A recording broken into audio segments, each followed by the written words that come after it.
Hello नमस्कार, मैं इसके सक्सेना आपकी केमिस्ट्री को आसान बनाने के लिए आज मैं फिर एक नए अध्याय की शुरुआत कर रहे हैं, जहां से आपको मिलने वाला है कि यहाँ पे 2022 के मॉडल सेट से लेकर के 2016 तक के सभी लघुत्तरीय प्रश्न का आंसर मिलने वाला है।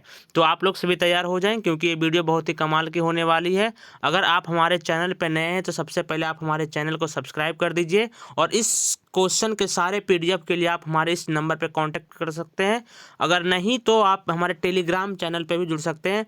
टेलीग्राम चैनल पे आपको सर्च करना है ब्रिलियंट केमिस्ट्री पॉइंट नवादा, तो आपको ये टेलीग्राम लिंक में यहाँ पे ज्वाइन कर जाना है। वहाँ पे ऑलरेडी मैं PDF डाल चुका हूँ, आप जाकर वहाँ से डाउनलोड कर सकते हैं, है ना। तो चलिए क्वेश्चन को शुरू करते हैं।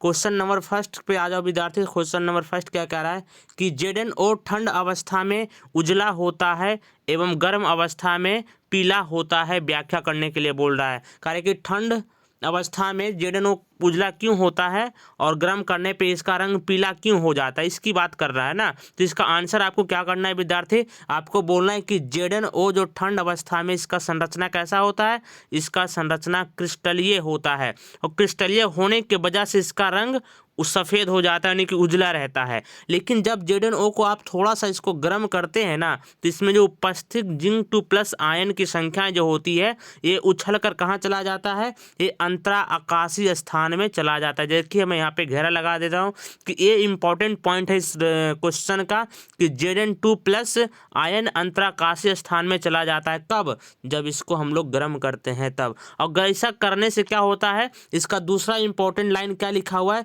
जिससे धातु अधिकता दोष उत्पन्न हो जाती है। ये सवाल ऑब्जेक्टिव में भी पूछा जाता है कि ZnO को गर्म करने पर पीला हो जाता है, तो रीजन क्या बताना है, क्योंकि इसमें धातु अधिकता दोष उत्पन्न हो जाने के कारण इसका रंग पीला हो जाता है। तो क्वेश्चन नंबर 1 पूरी ही तरीका से आपको समझ में आ गया होगा। चलिए क्वेश्चन नंबर दूसरे पे आते हैं। क्वेश्चन नंबर दूसरा क्या कह रहा है, कह रहा है विद्यार्थी कि यन गोली की स्मिथ पैकिंग में कितने अष्टफलकीय और कितने चतुष्फलकीय रिक्तिका की संख्याएं होगी। ये पूछ रहा है कि कितना अष्टफलकीय रिक्तिका बनेगा और कितना अष्टफलकीय चतुष्फलकीय रिक्तिका बनने वाले हैं। तो आपको सबसे पहले ध्यान रखना है कि जो गोले की संख्या दे रखा है, कितना यन दे रखा है ना, तो ये जो यन होगा, यन का जो मान होगा, ये अष्टफलकीय रिक्तिका की संख्या को बताएगा। और इस संख्या को जब हम दुगुना कर देंगे यानी 2n कर देंगे, तो ये चतुष्फलकीय रिक्तिका की संख्या हो जाएगी, है ना। तो छोटी सी सवाल है, तो आपको ध्यान रखना है कि जो यन का मान दिया रहेगा वो यन का मान हो जाएगा अष्टफलकीय रिक्तिका की संख्या के बराबर। तो इस संख्या को जब आप डबल कर देंगे तो ये बन जाएगा आपका चतुष्फलकीय रिक्तिका की संख्या, है ना। तो इस क्वेश्चन का जवाब आपको कमेंट करके देना है। हमें एक सवाल दे रहा हूँ, आपको बताना है कि FCC क्रिस्टल में कितने चतुष्फलकीय होती है रिक्तिका होती है और कितने अष्टफलकीय रिक्तिका होती है। आपको कमेंट करके इसमें कमेंट बॉक्स में आंसर करना है, क्योंकि ये बहुत ही इंपॉर्टेंट सवाल है। आइए क्वेश्चन नंबर तीसरे पे चलते हैं। क्वेश्चन नंबर तीसरा क्या कह रहा है, कह रहा है कि विलेयता संबंधित हेनरी का नियम को लिखना है। तो हेनरी का नियम बिल्कुल आसान है, क्या है, कहता है नियत ताप रखना है और द्रव में जो गैस की विलेयता होती है उसके मोल अंश के सीधा समानुपाती होने वाला है। जैसे आप एक बर्तन में लेते हो ना, इसमें जो द्रव हमने डाल रखा है, इसमें किसी गैस को क्या करना है, डिजोल्व करना है, इस किसी गैस को इसमें घोलना है। तो ये घुलेगा कब, जब उसके मोल अंश को बढ़ाएंगे तब। ज़्यादा घुलने के लिए उसके मोल अंश को बढ़ाना पड़ेगा। इसका अर्थ है कि यहाँ जो गैस का प्रेशर होता है सीधा समानुपाती होता है किसके, विलय के मोल अंश के होते हैं। तो आपको क्या करना है, सिंपली आपको करना है कि इसका इक्वेशन याद रखना है कि जो यहाँ पे दिख रहा है प्रेशर, ये सीधा समानुपाती किसके होते हैं, मोल अंश के। और यहाँ पे जब इस कांस्टेंट को, इस सीधा समानु को हटाते हैं तो एक कांस्टेंट देना पड़ता है, क्या, KH, और यहाँ पे x हो जाता है। इसका एक हेनरी का नियम का एक फॉर्मूला है। यहाँ पे KH क्या हो जाता है, हेनरी का स्थिरांक हो जाता है। तो आपको सिंपली याद क्या रखना है, डेफिनेशन एक बार पढ़ लेते हैं। क्या कहता है डेफिनेशन, कहता है कि नियत ताप पर द्रव में गैस की विलेयता उसके मोल अंश के सीधा समानुपाती होता है, उसे हेनरी का नियम कहते हैं। यानी कि प्रेशर ये होता है KH × X। ये हेनरी के नियम का एक समीकरण बन जाता है छोटा सा, जहाँ KH क्या है, यहाँ पर एक प्रकार का हेनरी स्थिरांक है। तो क्वेश्चन नंबर 3 भी पूरी तरह से क्लियर हो गया होगा। आप वीडियो को थोड़ा सा पीछे करके देख सकते हैं, जहां से आपको समझने में और सुविधा होगा। थोड़ा सा रिपीट कर लेंगे पीछे चलकर तो और समझने में आसानी हो जाएगा। चलिए क्वेश्चन नंबर हम लोग आते हैं, क्वेश्चन नंबर कितने पे, क्वेश्चन नंबर 4 पे आते हैं। क्वेश्चन नंबर 4 क्या कह रहा है, प्रसरण एवं प्रसरण दाब को परिभाषित करें। छोटी सी क्रियाएं हैं कि प्रसरण क्या होता है और प्रसरण दाब क्या होता है ना। तो आपको क्या याद रखना है प्यारे विद्यार्थियों, आपको याद रखना है कि जैसे आप एक बर्तन लेते हो, इसमें क्या करते हो, आप एसपीएम लगा देते हो, अर्ध पारगम झिल्ली लगा देते हो। यहाँ तनु घोल से जो सांद्र घोल की ओर यहाँ पे चलता है मेरा विलायक के कण, इस प्रोसेस को हम लोग क्या बोलते हो, इसी को तो हम लोग प्रसरण बोलते हैं। कि तनु घोल से कहाँ जा रहा है विलायक, सांद्र घोल की ओर जा रहा है। तो इसमें जो आपको प्रोसेस दिख रहा है, इस प्रोसेस को हम लोग प्रसरण बोलते हैं। और इस प्रोसेस को जब रोकने के लिए हमें विलयन की तरफ एक दाब लगाना पड़ता है। विलयन की तरफ जब दाब लगाते हैं, उस दाब को ही हम लोग क्या बोलते हैं, प्रसरण दाब बोलते हैं ना। तो दोनों का डिफिनेशन हम थोड़ा सा देख लेते हैं, एक साथ देख लेते हैं क्या कह रहा है कि प्रसरण क्या है। तो प्रसरण विलायक के कण जब एसपीएम यानी कि अर्ध पारगम झिल्ली के द्वारा कहाँ जा रहा हो, तनु घोल से सांद्र घोल की ओर गमन करता है, तो उस क्रिया को प्रसरण कहते हैं। और जब प्रसरण की क्रिया शुरू हो गया, अब इसे रोकना है, तो रोकने के लिए आपको क्या करना पड़ेगा, आपको एक विलयन की तरफ क्या लगाना पड़ेगा, दाब लगाना पड़ेगा। और विलयन की तरफ जो आप दाब लगाएंगे, उसी दाब को क्या कहेंगे, प्रसरण दाब कहेंगे। नहीं कि प्रसरण दाब क्या है, तो प्रसरण दाब कुछ नहीं होता है। यहाँ पे प्रसरण की क्रिया को रोकने के लिए आप जितना विलयन की तरफ दाब लगाते हो, यानी कि उसी को हम लोग क्या बोलते हैं, प्रसरण दाब भी कहते हैं। यानी कि प्रसरण क्रिया यानी रुक जाए, नहीं हो, उसके लिए हम एक दाब लगाते हैं कहाँ पे, विलयन के ऊपर। उस दाब को हम लोग क्या बोलेंगे, प्रसरण दाब बोलेंगे। ये छोटा सा डेफिनेशन क्या लिखा हुआ जरा पढ़ लीजिए। आपको प्रसरण की क्रिया को रोकने के लिए जितनी न्यूनतम दाब की आवश्यकता पड़ता है, उस दाब को ही हम लोग प्रसरण दाब कहते हैं। नहीं कि प्रसरण दाब एक प्रकार का दाब ही है, लेकिन ये कहाँ पे लगेगा विद्यार्थी, ये विलयन पर लगने वाला है ना। तो इसको हम लोग क्या बोलते हैं, प्रसरण दाब बोलते हैं। आइए क्वेश्चन नंबर 5 पे आ जाओ। क्वेश्चन नंबर 5 क्या कह रहा है कि विशिष्ट चालकता को परिभाषित करना है। किसे कहते हैं विशिष्ट चालकता, है ना। तो यहाँ पे प्रतिरोधकता के व्युत्क्रम को हम लोग विशिष्ट चालकता के नाम से जानते हैं। तो आपको याद क्या रखना है, यहाँ विशिष्ट चालकता के होता है, ये इन्वर्सली प्रोपोर्शनल होता है किसके, रो के होता है। रो यानी कहने का मतलब प्रतिरोधकता, प्रतिरोधकता के जो व्युत्क्रम होते हैं उसी को हम लोग क्या बोलते हैं, विशिष्ट चालकता बोलते हैं। यानी कि कप्पा के नाम से उसको हम लोग जानते हैं। तो छोटी सी डिफिनेशन है, आप इसे याद कर लेंगे, है ना, एग्जाम में फायदा होने वाला है। क्वेश्चन नंबर 6 पे आ जाओ। क्वेश्चन नंबर 6 क्या कह रहा है, अभिक्रिया की आणविकता से आप क्या समझते हो, है ना। कहा था अभिक्रिया की आणविकता से आप क्या समझते हैं। तो छोटी सी बात है कि आपको याद क्या रखना है कि अभिक्रिया में जो जो रिएक्टेंट भाग ले रहा है, जैसे A+B यहाँ बना रहा है C, तो यहाँ पे प्रतिकारक मेरा कौन हो गया, A हो गया, और प्रतिकारक मेरा B हो गया। तो यहाँ पे A की कितनी संख्या भाग ले रही है और B की कितनी संख्या भाग ले रही है, उस संख्या को अभिक्रिया की आणविकता के नाम से जानते हैं। यानी कि अभिक्रिया में भाग लेने वाले प्रतिकारक के जो कणों की संख्या होती है, जैसे यहाँ पे 2 लिखा मिल जाए, यहाँ पे 3 लिखा मिल जाए, तो इसकी अभिक्रिया की आणविकता कितना हो जाएगा, 5 हो जाएगा। कैसे हो जाएगा, क्योंकि B के 2 अणु ले रहा है और A का 3 अणु ले रहा है, तो यानी अभिक्रिया की आणविकता कितनी हो जाती है, 5 हो जाती है। यानी कि अभिक्रिया की आणविकता कुछ नहीं, प्रतिकारक के जो कण की संख्या जो अभिक्रिया में पार्टिसिपेट करता है, भाग लेता है, उसकी संख्या को अभिक्रिया की आणविकता कहते हैं। डिफिनेशन क्या कहता है जरा पढ़ लीजिए आप। कहता साधारण अभिक्रिया में भाग लेने वाले प्रतिकारक के कुल कणों की संख्या होती है ना, यानी कि प्रतिकारक के जो कणों की संख्या जो होता है, उसी को हम लोग क्या बोलते हैं, अभिक्रिया के आणविकता के नाम से जानते हैं ना। तो छोटी सी सवाल था, आप भी इसे क्या करना है, एक बार रिवाइज कर लेना है, देख लेना है कैसा है ना। चलिए क्वेश्चन नंबर 7 पे आते हैं। क्वेश्चन नंबर 7 का ये बड़ा इंपॉर्टेंट सवाल है, आप इसको याद करके ही जाएंगे एग्जाम हॉल में, जिससे आपको फायदा होने वाला है। क्योंकि हर एक क्वेश्चन यहाँ पे एक एक जवाब क्वेश्चन हमने लेकर आया है। ये क्या कह रहा है, भौतिक और रासायनिक अधिशोषण से आप क्या समझते हो, है ना। भौतिक एवं रासायनिक अधिशोषण कह रहा है, तो आपको ध्यान छोटी सी बात रखना है कि भौतिक अधिशोषण ये वैन डर वाल बल के कारण होता है। यानी कि एक वैन डर वाल एक फोर्स होता है जो कमजोर बल लगता है, उसी को क्या बोलते हैं, भौतिक अधिशोषण बोलते हैं। यानी कि इसका डिफिनेशन के तौर पर पढ़ना चाहते तो आप पढ़ लेंगे।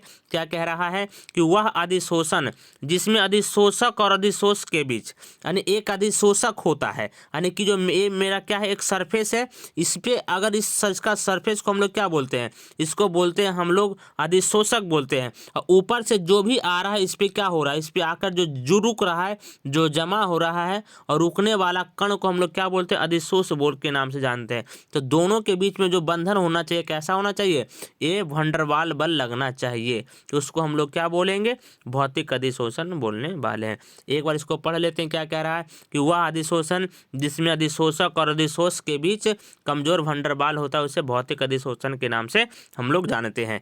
आइए अगला सवाल यहाँ पे इसी में कह रहा दूसरा क्या कि रासायनिक अधिशोषण क्या है। तो रासायनिक अधिशोषण कुछ नहीं विद्यार्थी, अधिशोषक और अधिशोष के बीच यहाँ पे रासायनिक बंधन होना चाहिए। जैसे यहाँ पे एक मेरा क्या एक सरफेस है, इस पे मान लो कोई चीज़ अवशोषित होना चाहता है, आकर्षित कर रहा है, तो इस दोनों के बीच के जो यहाँ पे बनने वाला है, यहाँ पे जो बनने वाला है बंधन कैसा होना चाहिए, ये रासायनिक बंधन होना चाहिए, उसी को हम लोग रासायनिक अधिशोषण के नाम से भी जानते हैं। तो ये क्वेश्चन भी क्लियर हो गया होगा मेरे ख्याल से आपको, है ना। तो इस क्वेश्चन को क्या करना, थोड़ा सा पढ़ लेना एक बार, क्योंकि इसमें दोनों में अंतर बार बार पूछता है एग्जाम में, तो आप इसको याद करके ही जाना, बेटर समझेंगे आप अपने हिसाब से, है ना। चलिए क्वेश्चन नंबर 8 पे आ जाओ। क्वेश्चन नंबर 8 क्या कह रहा है कि जिंक धातु के 2 प्रमुख अयस्क के नाम एवं उसके रासायनिक सूत्र को लिखें। छोटी सी सवाल है, कहता जिंक धातु के 2 अयस्क का नाम लिखे। तो 2 अयस्क, पहला क्या होता है विद्यार्थी, पहला अयस्क का नाम क्या, कैलामाइन होता है मेरा पहला अयस्क, और दूसरा अयस्क होता है क्या मेरा, जिंक ब्लेड मेरा दूसरा अयस्क होता है। तो आपको याद रखना है क्या कि कैलामाइन का सूत्र क्या होता है, तो जिंक कार्बोनेट को हम लोग क्या बोलते हैं, कैलामाइन बोलते हैं, और जिंक ब्लेड का सूत्र क्या होता है, ZnS के नाम से हम लोग जानते हैं। चलिए क्वेश्चन नंबर 9 पे आ जाओ। क्वेश्चन नंबर 9 क्या कह रहा है कि पायरोफास्फोरिक अम्ल का सूत्र एवं संरचना को लिखें। तो पायरोफास्फोरिक अम्ल क्या होता है, P4P2O7 होता है, ये मेरा पायरोफास्फोरिक अम्ल होता है। इसकी संरचना को ड्रॉ करना है, तो संरचना भी आप थोड़ा देख ले, गौर से देखना क्या कैसे लिख रहे हैं। आपको क्या करना है, फास्फोरस लेना है, 2 फास्फोरस, इन दोनों फास्फोरस के बीच में आपको एक ऑक्सीजन डाल देना है, और जो ऑक्सीजन बाकी बच जाएगा डबल बॉन्ड ऑक्सीजन, और इस फास्फोरस पे भी डबल बॉन्ड ऑक्सीजन। कितने फास्फोरस हो गया मेरा, 3 फास्फोरस खत्म हो गया, बचा कितना, अभी 4 गो ना, तो यहाँ पे क्या होगा, OH हो जाएगा, यहाँ पे OH हो जाएगा, यहाँ भी OH हो जाएगा, और इस फास्फोरस के पास भी 2 गो OH समूह देखना है। तो आपको इस प्रकार से याद रखना है कि 2 फास्फोरस के बीच में एक ऑक्सीजन डाल देना है, और एक एक फास्फोरस को आपको क्या करना है, ऑक्सीजन के साथ डबल बॉन्ड के साथ जोड़ देना है, और जो 4 ऑक्सीजन बच जाएंगे वो क्या करेगा, 4 हाइड्रोजन के साथ OH समूह बना लेगा। इसका संरचना इस प्रकार का होता है। अगर आपको समझ में आ रहा है तो आप अपने कॉपी पे नोट कर लेंगे, नोटबुक पे, है ना, क्योंकि आप लोग थोड़ा सा लिखने पे ध्यान देंगे, इस क्वेश्चन को उतार लेंगे तो आपको बेटर समझ में आने वाला है। चलिए क्वेश्चन नंबर 10 पे आ जाओ। क्वेश्चन नंबर 10 क्या कह रहा है कि ओजोन के 2 उपयोग को लिखें। ओजोन का 2 उपयोग लिखना है विद्यार्थी। तो आप समझ रहे हैं कि ओजोन, सबसे पहले आप बचपन से पढ़कर आ रहे हैं कि ओजोन मेरा पराबैंगनी किरणों से क्या करता है, बचाव करता है। ये छोटी सी सवाल पूछ रहा है ना, और ये ऑक्सीजन, ओजोन क्या है, एक ऑक्सीकारक के रूप में भी हमें काम करता है। तो छोटी सवाल क्या, पहला क्या रखना है कि ये पराबैंगनी किरणों से बचाव करता है, दूसरा ऑक्सीकारक के रूप में इस्तेमाल होता है। आइए क्वेश्चन नंबर 11 पे आते हैं। क्वेश्चन नंबर 11 बहुत ही आसान सवाल पूछ रखा है। कह रहा है कि हाइड्रोजन के हाइड्राइड दे रखे हैं, सारे हाइड्रोजन के हाइड्राइड है। हाइड्राइड का मतलब क्या है कि HF दे रखा है, HCl दे रखा है, HBr दे रखा है, और HI दे रखा है। पूछ रहा है इसमें सबसे शक्तिशाली अम्ल के बढ़ते क्रम में लिखना है। तो ये हमारा चारों का चारों क्या है, अम्ल है।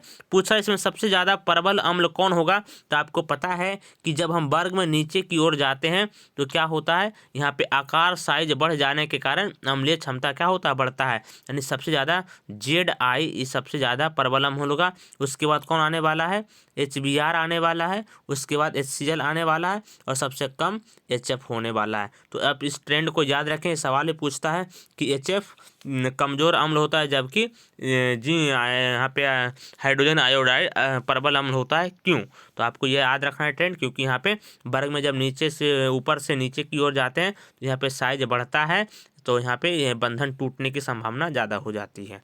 क्वेश्चन नंबर 12 पे आ जाते हैं। क्वेश्चन नंबर 12 क्या कह रहा है विद्यार्थी। क्वेश्चन नंबर 12 कह रहा है भोजन के परिरक्षक क्या है, उदाहरण दीजिए, है ना। उदाहरण देना कि क्या है भोजन को परिरक्षक, यानी कि भोजन को अधिक समय तक कैसे हम लोग खराब होने से बचा सकते हैं, इसका कहने का मतलब ये है। तो क्वेश्चन यहाँ पे पढ़ क्या रहा है, यहाँ पे लिखा है कि वह पदार्थ जो भोजन को अम्लीकृत करने के किण्वन और क्या अन्य विघटन होने से रोकता है। आपको इससे क्या करना है, आपको इसे करना है क्या, इसी को हम भोजन का परीक्षण के नाम से जानते हैं। यानी कि यहाँ पे अम्लीकरण को रोक दे, किण्वन को रोक दे और भोजन के विघटन को ही रोक दे, तो उसको हम लोग क्या कहते हैं, यहाँ पे भोजन के परिरक्षक कहते हैं। जैसे आप 10th में पढ़े होंगे कि सोडियम बेंजोनेट एक प्रकार का यहाँ पे प्रिजर्वेशन की तरह काम करता है, परिरक्षक की तरह कार्य करता है। तो सोडियम बेंजोनेट और यहाँ पे सल्फर डाइऑक्साइड भी एक भोजन को हमें लंबे समय तक बचा कर रखने के लिए उपयोग में लाते हैं। चलिए क्वेश्चन नंबर 13 पे आ जाओ। क्वेश्चन नंबर 13 क्या कह रहा है कि निम्नलिखित में से एक एक का उपयोग बताइए। पैरासीटामोल दे रखा है और टिंचर आयोडीन दे रखा है। तो आपको बचपन से पढ़ रखे ना कि पैरासीटामोल ज्वारनाशक के रूप में हम लोग इस्तेमाल करते हैं, यानी कि जब तेज बुखार होती है तो हम पैरासीटामोल है ना टैबलेट का इस्तेमाल करते हैं। और दूसरा कह रहा है कि टिंचर आयोडीन, तो टिंचर आयोडीन कहाँ पे इस्तेमाल करते हैं, प्रतिरोधी के रूप में इस्तेमाल करते हैं। जैसे कहीं पे आपको कट छट जाता है तो वहाँ पे महलम के रूप में आप टिंचर आयोडीन का इस्तेमाल करने वाले होते हैं, है ना। तो क्वेश्चन आपको याद रखना है कि टिंचर आयोडीन का इस्तेमाल कहाँ किया जाता है, यहाँ प्रतिरोधी के रूप में इस्तेमाल करते हैं। चलिए क्वेश्चन नंबर 14 पे आ जाओ। क्वेश्चन नंबर 14 क्या कह रहा है कि एमिनो अम्ल उभयधर्मी होते हैं, कारण बताइए। तो आपको पता होना चाहिए विद्यार्थी कि जो एमिनो अम्ल होता है उभयधर्मी होता है। उभयधर्मी कहने का अर्थ है कि ये अम्ल की तरह भी बिहेव करता है और ये क्षार की तरह भी बिहेव करता है। तो इस बात को ये पूछ रहा है तो आपसे, है ना। तो आपको पता होना चाहिए कि जो एमिनो अम्ल मेरा होता है 2 क्रियाशील मूलक से मिलकर बना होता है। पहला क्रियाशील मूलक इसमें क्या होता है, कार्बोजेलिक अम्ल होता है, और दूसरा क्रियाशील मूलक क्या होता है, एमीन क्रियाशील मूलक होता है। और एमीन के पास जो ये लोन पेयर होता है जिसके कारण से ये क्षार का गुण दिखाता है, और यहाँ कार्बोजेलिक अम्ल में H+ आयन देने की गुण होता है, इसीलिए ये क्या होता है, अम्ल के तरह गुण बिहेव करता है। यानी कि एक ही कंपाउंड में 2 गुण दिख रहा है, अम्ल भी दिख रहा है और क्षार भी नजर आ रहा है, इसीलिए ये उभयधर्मी की तरह कार्य करता है। यहाँ पे हमने क्या लिखा, डेफिनेशन के तौर पे पढ़ लीजिए एक बार। कहता है कि एमिनो अम्ल 2 क्रियाशील मूलक से बने होते हैं। पहला क्रियाशील मूलक कौन होता है, कार्बोजेलिक अम्ल होता है विद्यार्थी, और दूसरा क्रियाशील मूलक क्या होता है, एमीन होता है। और एमीन किसका तरह काम करता है, क्षार की तरह, और कार्बोजेलिक अम्ल यहाँ पे अम्ल की तरह काम करता है, इसीलिए ये उभयधर्मी होते हैं। और यही दोनों मिलकर क्या बनाता है, यही दोनों मिलकर मेरे को ज्यूटर आयन बनाकर देता है। चलिए क्वेश्चन नंबर 15 पे आ जाओ। क्वेश्चन नंबर 15 क्या कह रहा है, ये बहुत अच्छा सवाल है, थोड़ा सा यहाँ पे पूछ रहा है। 15 नंबर सवाल क्या कह रहा है कि निम्नलिखित यौगिक के संरचना सूत्र लिखें। तो संरचना सूत्र लिखना, यहाँ पे नाम दे रखा है। ए नंबर क्या है, एन इथाइल इथेनामाइन। तो आपको कुछ नहीं करना है विद्यार्थी, नाइट्रोजन लेना है, यहाँ पे दोनों तरफ क्या जोड़ देना है, इथाइल समूह को ऐड कर देना है। तो ये मेरा क्या बन जाएगा, यहाँ पे बन जाएगा मेरा, यहाँ पे एन इथाइल इथेनामाइन का ये संरचना सूत्र है, और नाइट्रोजन के पास एक हाइड्रोजन दे देना है। इस प्रकार का सूत्र होता है, एन इथाइल यहाँ पे और यहाँ पे इथेनामाइन, यानी कि नाइट्रोजन के दोनों तरफ इथाइल समूह को जोड़ दीजिएगा तो मेरा बन जाएगा ऐसा। दूसरा नंबर क्या कर रहा है इसमें, बी नंबर सवाल क्या कह रहा है इसमें, ध्यान से देखिए क्या कह रहा है, एन डाई मिथाइल मेथेनामिन का स्ट्रक्चर पूछ रहा है, क्या होगा इसका स्ट्रक्चर। आपको समझ में आएगा क्या कि यहाँ पे नाइट्रोजन के तीनों तरफ क्या लगा देना है, CH3 और CH3, यानी कि नाइट्रोजन के तीनों वैलेंसी पे हमें मिथाइल ग्रुप को जोड़ देना है, तो हमारा स्ट्रक्चर ये ड्रॉ हो जाएगा। अगर ये समझ में नहीं आ रहा तो हमारे व्हाट्सअप नंबर है 7488655657 पे हमें मैसेज कर सकते हैं, तो इसका आंसर हम आपको उपलब्ध करवा देंगे। चलिए क्वेश्चन नंबर नेक्स्ट क्या कह रहा है, क्वेश्चन नंबर 16 क्या कह रहा है कि HVZ अभिक्रिया क्या है। HVZ अभिक्रिया पूछ रहा है विद्यार्थी। तो ये बहुत ही आसान अभिक्रिया, अगर ध्यान से आप पढ़ेंगे तो समझ में आ जाएगा क्या कह रहा है। कहता है कि जब कार्बोजेलिक अम्ल लेते हैं ना, तो ये फास्फोरस की उपस्थिति में क्या करते हैं, फास्फोरस की उपस्थिति में क्लोरीन से या तो आप ब्रोमीन से जब अभिक्रिया कराते हैं तो हमें क्या मिलता है, हाइलोजनीकृत अम्ल प्राप्त होता है। इसी को हम लोग क्या बोलते हैं, HVZ अभिक्रिया के नाम से जानते हैं। ये सिंपली क्या करना है कि जब हम लोग कार्बोजेलिक अम्ल को क्या करते हैं, फास्फोरस की उपस्थिति में अभिक्रिया कराते हैं, किसके साथ कराना पड़ता है, तो क्लोरीन या ब्रोमीन के साथ कराना पड़ता है। तो हमें क्या मिलता है, अल्फा हाइलोजनीकृत अम्ल प्राप्त होता है। इस रिएक्शन को हम लोग OHVZ अभिक्रिया के नाम से जानते हैं। यानी कि अल्फा कार्बन के ऊपर क्या लगा देना है, हाइड्रोजन को ऐड कर देना है ना। तो आइए क्वेश्चन नंबर 17 पे आ जाओ। क्वेश्चन नंबर 17 क्या कह रहा है कि दो अभिकर्मक के नाम बताइए जो CO कार्बोनिल समूह को हाइड्रोकार्बन में परिवर्तित करने में सक्षम होते हैं। तो आपको ऑर्गेनिक में पढ़ना है क्लीमेंसन अभिकरण, ये बहुत ही फेवरेट रिएक्शन है, आपको याद रखना है। और वॉल किस्नर रिएक्शन भी आपको पढ़ना है 12th के ऑर्गेनिक में। अगर आप ये पढ़े होंगे तो वहाँ पे बताया गया होगा कि कोई सा भी कार्बोनिल समूह जो होता है मेरा, इसको अगर हमें हाइड्रोकार्बन CH2 में ले जाना पड़े, हाइड्रोकार्बन CH2 में, तो हमें दो रिएजेंट का इस्तेमाल करना पड़ता है। जो पहला रिएजेंट क्या होता है, क्लीमेंसन अभिकरण डालना पड़ेगा, या तो आपको वॉल किस्नर रिएक्शन कराना पड़ेगा। यानी जो कार्बोनिल समूह है मेरा, इसको हमें क्या करना है, हाइड्रोकार्बन यानी CH2 में बदल देना है। तो ये आपके दो रिएजेंट है यहाँ पे, पहला क्या है क्लीमेंसन है और दूसरा क्या है वॉल किस्नर रिएक्शन यहाँ पे दिया गया है।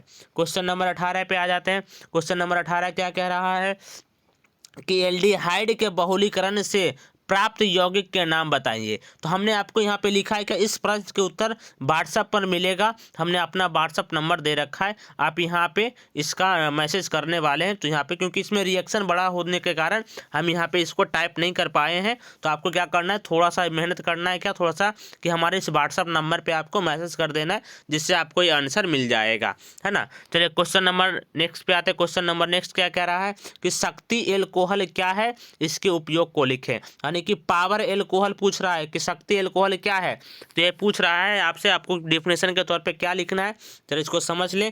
कहता है शक्ति एल्कोहल एक तरल मिश्रण है, यानी एक तरल मिश्रण है जब इसमें दो चीज मिलाया जाता है।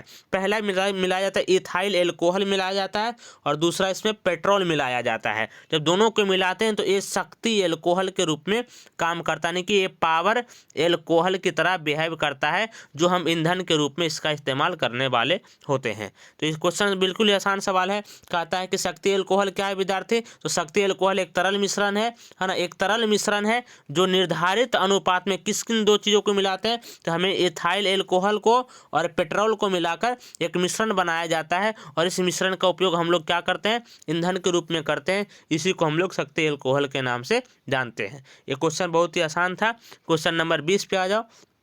क्वेश्चन नंबर 20 क्या कह रहा है कि मार्कोवनिकव का नियम क्या है। मार्कोवनिकव का नियम क्या है, आपको याद होगा विद्यार्थी कि जब ऑर्गेनिक में आप पढ़ रहे होंगे इलेक्ट्रोफिलिक एडिशन रिएक्शन, क्या पढ़ना पड़ता है, इलेक्ट्रोफिलिक एडिशन रिएक्शन ऑफ क्या, एल्कीन का पढ़ना पड़ता है। यानी कि एल्कीन का इलेक्ट्रोफिलिक एडिशन रिएक्शन आपको पढ़ना पड़ेगा। तो वहाँ पे एक नियम आता है मार्कोवनिकव का नियम, अगर ऑर्गेनिक आप पढ़े होंगे तो बहुत ही बेहतर ढंग से इसका आंसर आप समझ सकते हैं। क्या कहता है कि असममित द्वि बंधन होना चाहिए।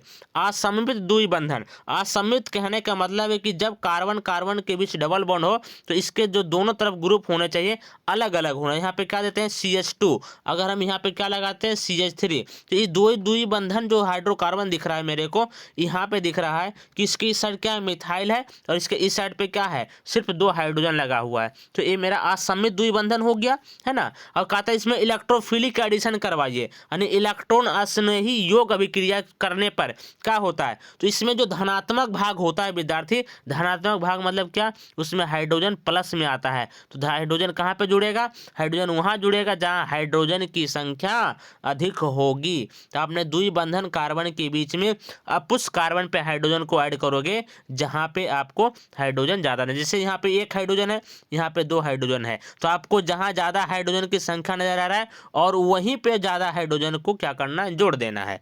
इसको क्या कहते हैं, मार्कोवनिकव का नियम हम लोग कहते हैं। अगर नहीं समझ में आ रहा तो थोड़ा सा डेफिनेशन को एक बार पढ़कर सुना देते। क्या कह रहा है कि असममित द्विबंधन पर इलेक्ट्रॉन स्नेही योग अभिक्रिया में जुड़ने वाला जो अणु का धनात्मक भाग होता है असममित द्विबंधन के उस कार्बन से जुड़ता है जिसके पास हाइड्रोजन परमाणु की संख्या अधिक होती है। जैसे CH डबल बॉन्ड क्या था, CH2 था, तो इसके पास कितना है, एक हाइड्रोजन, इसके पास दो हाइड्रोजन है। तो यहीं पे आपको हाइड्रोजन जोड़ देना, जहाँ हाइड्रोजन की संख्या ज़्यादा वहीं पे हाइड्रोजन को जोड़ देना है। तो क्वेश्चन नंबर 20 पूरा क्लियर हो गया होगा आप लोगों का, है ना। क्वेश्चन नंबर हम लोग 21 पे आते हैं। 21 नहीं आए, अब डायरेक्ट आपको क्या मिल रहा है, क्वेश्चन बैंक 2020 के लघु उत्तरीय प्रश्न है। ये थोड़ा ध्यान से पढ़ लेना है, क्योंकि पूरे क्वेश्चन बैंक के जो लघु उत्तरीय प्रश्न है उसका हल देने वाला हूँ। ये इसका प्रथम पार्ट है। सेकेंड पार्ट में हम लोग देखेंगे कहाँ से, 2015 से 2009 तक देखेंगे। अब प्रथम पार्ट जो अभी चल रहा है इसमें हम लोग मॉडल सेट 2022 से लेकर हमने 2016 तक के सभी लघु उत्तरीय प्रश्न करने वाले हैं विद्यार्थी। तो आपको इस वीडियो तक जरूर अंत तक बने रहना है, जिससे एग्जाम के हॉल में 3 फरवरी को आपको धमाल मचा कर आ जाना है। एक भी सवाल नहीं छूटने वाला है। आपको ध्यान से सिर्फ क्या करना है, वीडियो को देख लेना है, एक बार रिपीट कर लेना है एग्जाम हॉल में जाने से पहले। यहाँ पे अगर इसका पीडीएफ आप लेना चाहते हैं तो हमारे क्या करना है, टेलीग्राम चैनल हमने यहाँ पे बता रखा है, ब्रिलियंट केमिस्ट्री पॉइंट। आपने टेलीग्राम चैनल पे क्या करना है, सर्च करना है, मेरा वहाँ पे क्लास का लिंक मिल जाएगा, उसमें आप क्या करना है, उसको ज्वाइन कर हो जाना है आपको, और वहाँ से आपको करना क्या है, पीडीएफ डाउनलोड कर लेना है, जिससे आपको पढ़ने में और सुविधा हो जाएगा, है ना। चलिए क्वेश्चन नंबर फर्स्ट क्या कह रहा है, 2022 के क्वेश्चन में का क्वेश्चन नंबर फर्स्ट क्या कह रहा है कि बराबर आणविक भार वाले हाइड्रोकार्बन की अपेक्षा एल्कोहल जल में अधिक विलय होते हैं, क्यों। ये सवाल बहुत ही इंपॉर्टेंट है। कहता है कि हाइड्रोकार्बन और एल्कोहल में ज़्यादा एल्कोहल घुलनशील होता है, क्यों, आपको बताना है। तो यहाँ पे पूछ रहा है क्या, इसका रीजन सिंपली है कि एल्कोहल में ना विद्यार्थी ये OH क्रियाशील मूलक होता है, जिसको हम लोग हाइड्रोक्सिल समूह कहते हैं, जो जल के साथ हाइड्रोजन बंधन आसानी से बना लेता है। लेकिन जो हाइड्रोकार्बन होता है इसमें कोई क्रियाशील मूलक नहीं पाया जाता है और ये जल के साथ हाइड्रोजन बंधन नहीं बनाता है, जिससे ये हाइड्रोकार्बन कम घुलनशील होते हैं। रीजन साफ लिखा हुआ है, आप थोड़ा सा पढ़ लें। कहता है एल्कोहल जल में इसीलिए घुलनशील है क्योंकि एल्कोहल में हाइड्रोक्सिल समूह उपस्थित होते हैं, जो जल के साथ हाइड्रोजन बंधन का निर्माण करता है। जैसे जैसे एल्कोहल में हाइड्रोकार्बन श्रृंखला की संख्या बढ़ती है, एल्कोहल की घुलनशीलता भी घट जाती है ना। सिंपली लिखा हुआ है कि एल्कोहल में हाइड्रोक्सिल समूह यानी कि OH समूह उपस्थित होने के कारण ये जल के साथ क्या करता है, हाइड्रोजन बंधन का निर्माण करता है। ये जल के साथ हाइड्रोजन बंधन बना लेता है, जिससे इसकी घुलनशीलता बढ़ जाती है। चलिए क्वेश्चन नंबर हम लोग कितने पाते, क्वेश्चन नंबर 2 क्या कह रहा है कि क्वथनांक के उन्नयन से आप क्या समझते हो।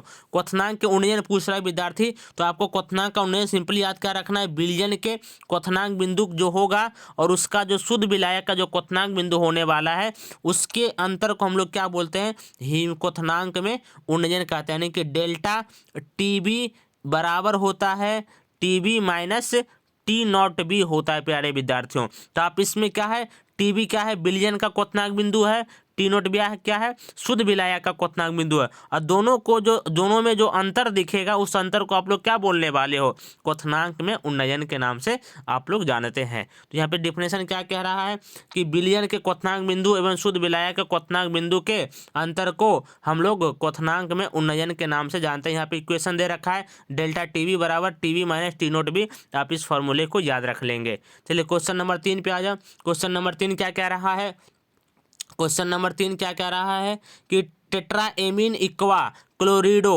कोबाल्ट 3 क्लोराइड का सूत्र लिखिए। तो आपको सिंपली क्या करना है, टेट्रा एमिनो, तो यहाँ पे NH3 कितना लेना है, NH3 आपको 4 गो ले लेना है, और इक्वा का अर्थ 1 गो जल का अणु ले लेना है ना। क्लोरिडो का अर्थ क्लोरिडो यानी 1 क्लोरीन भी ले लेना है, और यहाँ पे कोबाल्ट का रहा है ना, और कोबाल्ट यहाँ पे ले लेना है सेंट्रल मेटल के जगह पे, है ना। और यहाँ लास्ट में क्लोराइड लिखा हुआ, तो क्लोराइड यहाँ पे चार्ज बैलेंस करने के लिए, क्योंकि एमीन तो यहाँ पे न्यूट्रल है, जल भी न्यूट्रल है, तो इन दोनों से कोई आवश्यक नहीं। क्लोरीन यहाँ -1 है, लेकिन यहाँ ऑक्सीकरण संख्या 3 लेना है, तो आपको ये ब्रैकेट के बाहर 2 क्लोरीन और लगा देना है सिंपली। तो यहाँ पे ये थोड़ा सा यहाँ पे मिस्टेक हो गया लिखने में।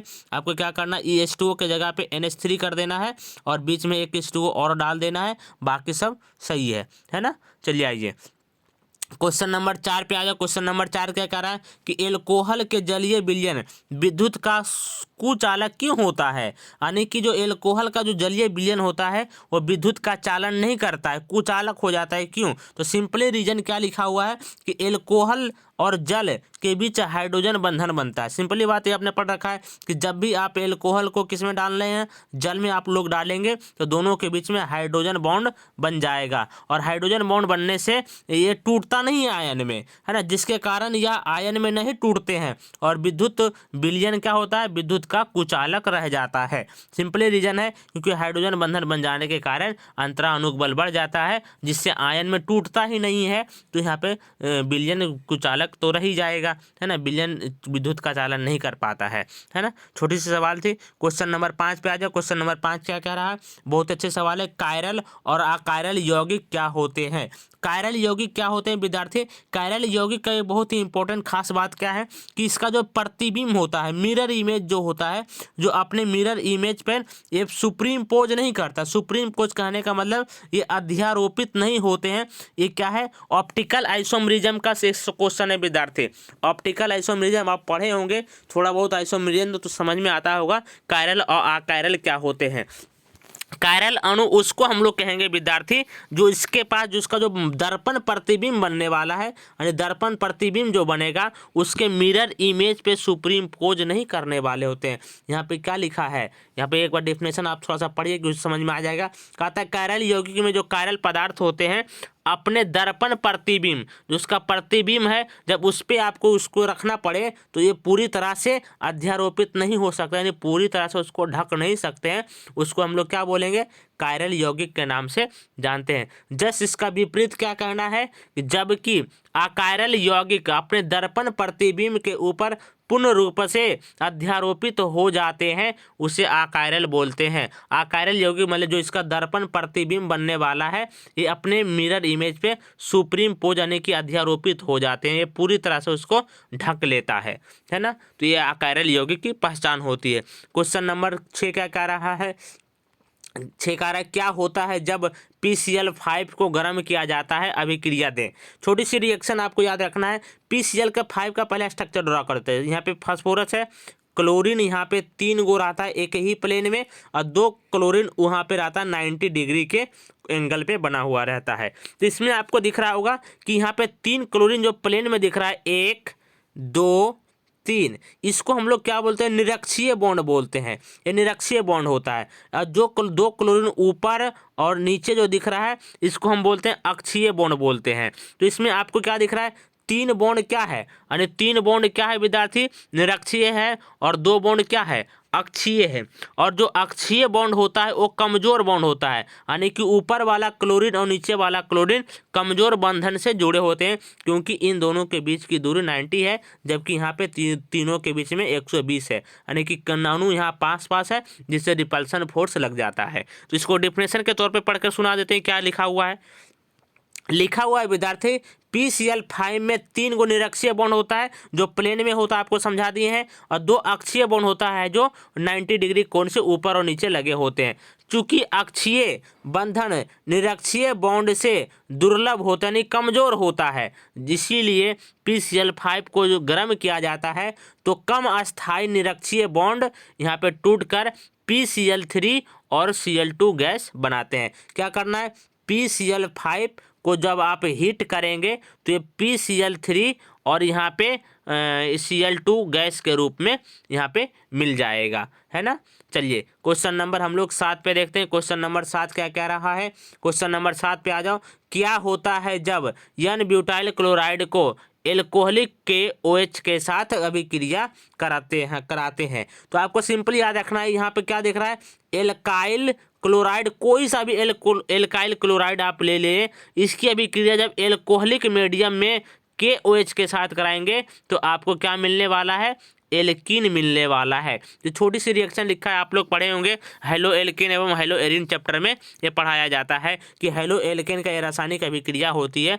क्या होता है विद्यार्थी, कहता है कोई सा भी आप क्या N-ब्यूटाइल क्लोराइड को जब एल्कोहलिक KOH की उपस्थिति में अभिक्रिया कराते हैं तो यहाँ पे 1-ब्यूटीन बनता है कि एल्कीन परिवार का सदस्य ही बनने वाला है। जब एल्कोहलिक KOH लिया जाएगा तब एल्काइल हैलाइड के ऊपर, है ना। समझ में आ गई बातें। आइए क्वेश्चन नंबर 8 पे आ जाओ। क्वेश्चन नंबर 8 क्या कह रहा है कि ओजोन एक परबल ऑक्सीकारक की तरह क्रिया क्यों करती है, समझाइए। समझाना है क्या विद्यार्थी, थोड़ी सी बात यहाँ पे लिखना है क्या कि जो O3 होता है ओजोन, इसको थोड़ा सा जब आप हीट देंगे ना तो ये ऑक्सीजन गैस बाहर छोड़ेगा और यहाँ पे एक ऑक्सीजन बाहर निकाल देगा, और इस ऑक्सीजन का नाम देते हैं नवजात ऑक्सीजन। और ये ऑक्सीजन क्या करता है, अस्थाई बनता है, यानी कि अस्थाई होने के लिए किसी से जाकर ये जुड़ जाता है और उसको क्या करता है, उसको ऑक्सीकृत करने का काम करता है। यहाँ पे डेफिनेशन क्या लिखा है कि O3 शीघ्रता से विघटित होकर नवजात ऑक्सीजन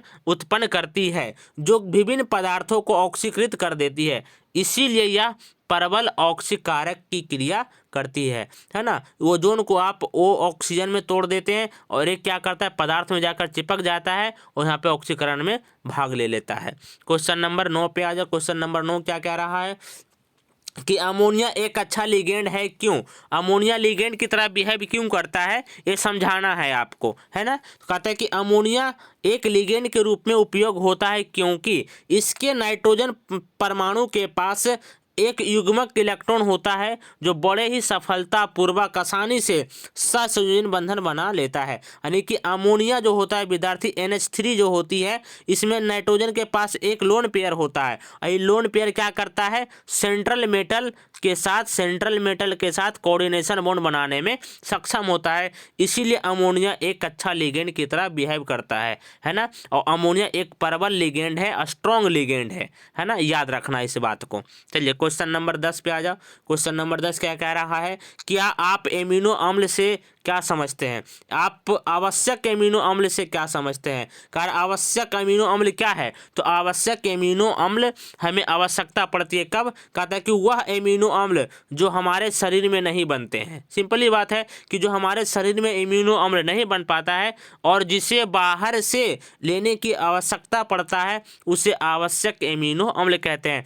हमारे शरीर में 20 प्रकार के एमिनो अम्ल पाए जाते हैं, उसमें से 10 एमिनो अम्ल शरीर में ही बनते हैं, यानी कि शरीर में 10 प्रकार के एमिनो अम्ल बनते हैं, लेकिन 10 एमिनो अम्ल हमें बाहर से, है ना, खाद्य सामग्री के तौर पे लेने से वो 10 प्रकार के एमिनो अम्ल प्राप्त होते हैं, है ना। छोटी सी बात है कि आवश्यक एमिनो अम्ल उसको कहते हैं जो हमें बाहर से लेना पड़े, उसे आवश्यक एमिनो अम्ल के नाम से जानते हैं। छोटी सी सवाल है, आपको इसको याद रख लेना है। क्वेश्चन नंबर 11 पे आ जाओ। क्वेश्चन नंबर 11 क्या कह रहा है, क्वेश्चन नंबर 11 क्या कह रहा है कि अभिक्रिया वेग स्थिरांक पर निर्भर, अभिक्रिया के वेग ताप पर क्या प्रभाव पड़ता है ना, अभिक्रिया के वेग पर ताप का क्या प्रभाव पड़ता है। इस क्वेश्चन को थोड़ा सा इंपॉर्टेंट है, इसको याद करके ही जाना है एग्जाम में आपको। अभिक्रिया के वेग ताप पर क्या प्रभाव पड़ता है, तो कहता है कि ताप बढ़ाने पर अभिक्रिया का वेग बढ़ता है। सिंपली बात है कि किसी भी अभिक्रिया में जब आप तापमान को क्या करना है, आप तापमान को क्या करोगे, बढ़ाओगे तो उसका अभिक्रिया की दर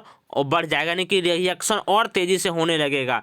इसमें छोटी सी पॉइंट क्या याद रखना है, छोटा सा पॉइंट याद रखना है आपको कि जब अभिक्रिया में तापमान को 10 डिग्री से बढ़ा देंगे ना, यानी पहले रिएक्शन 25 डिग्री पे हो रहा है, अगर इसको 35 डिग्री पर कराने लगेंगे तो इस यहाँ पे अभिक्रिया की दर कितना x है, तो यहाँ पे अभिक्रिया की दर हो जाएगा 2x, यानी कि जब तापमान 10 डिग्री बढ़ जाएगा तो अभिक्रिया का वेग 2 गुना हो जाएगा।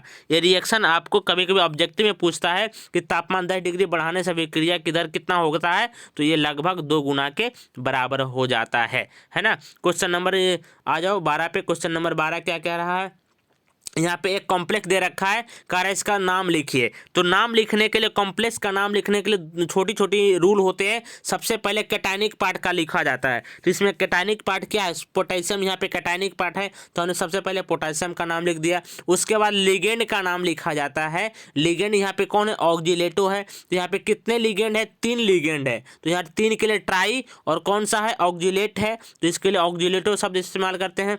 और एक प्रकार ये न्यूट्रल, यहाँ पे एक प्रकार का ये निगेटिव लिगेंड है। एक ऐसा लिगेंड है, निगेटिव लिगेंड है, तो मेटल के लास्ट में 8 शब्द का इस्तेमाल करता है, यानी क्रोमियम को क्रोमेट के नाम से पुकारेंगे। तो यहाँ क्रोमेट और ऑक्सीकरण संख्या रोमन में लिख देना है। तो यहाँ ऑक्सीकरण संख्या कितना नजर आ रहा है, ऑक्सीकरण संख्या यहाँ पे मेरे को 3 नजर आ रही है। तो पोटेशियम ट्राई, ऑक्जिलेटो और क्रोमेट 3 इसका सही आंसर होने वाला है। चलिए क्वेश्चन नंबर हम लोग 13 पे आते हैं। क्वेश्चन नंबर 13 क्या कह रहा है कि नाइट्रोजन के अणु कम क्रियाशील क्यों होते हैं। तो यहाँ पे नाइट्रोजन के पास विद्यार्थी त्रिबंधन होता है, त्रिबंधन होता है, और त्रिबंधन को तोड़ने के लिए इसका बंधन वियोजन ऊर्जा अधिक हो जाता है, यानी कि इसमें बहुत ही अधिक ऊर्जा की जरूरत पड़ती है। इसीलिए नाइट्रोजन क्या होता है, नाइट्रोजन इसीलिए कम क्रियाशील होते हैं, क्योंकि 3 बॉन्ड को तोड़ने की जरूरत पड़ता है, तब ये रिएक्शन में भाग लेना शुरू करेगा।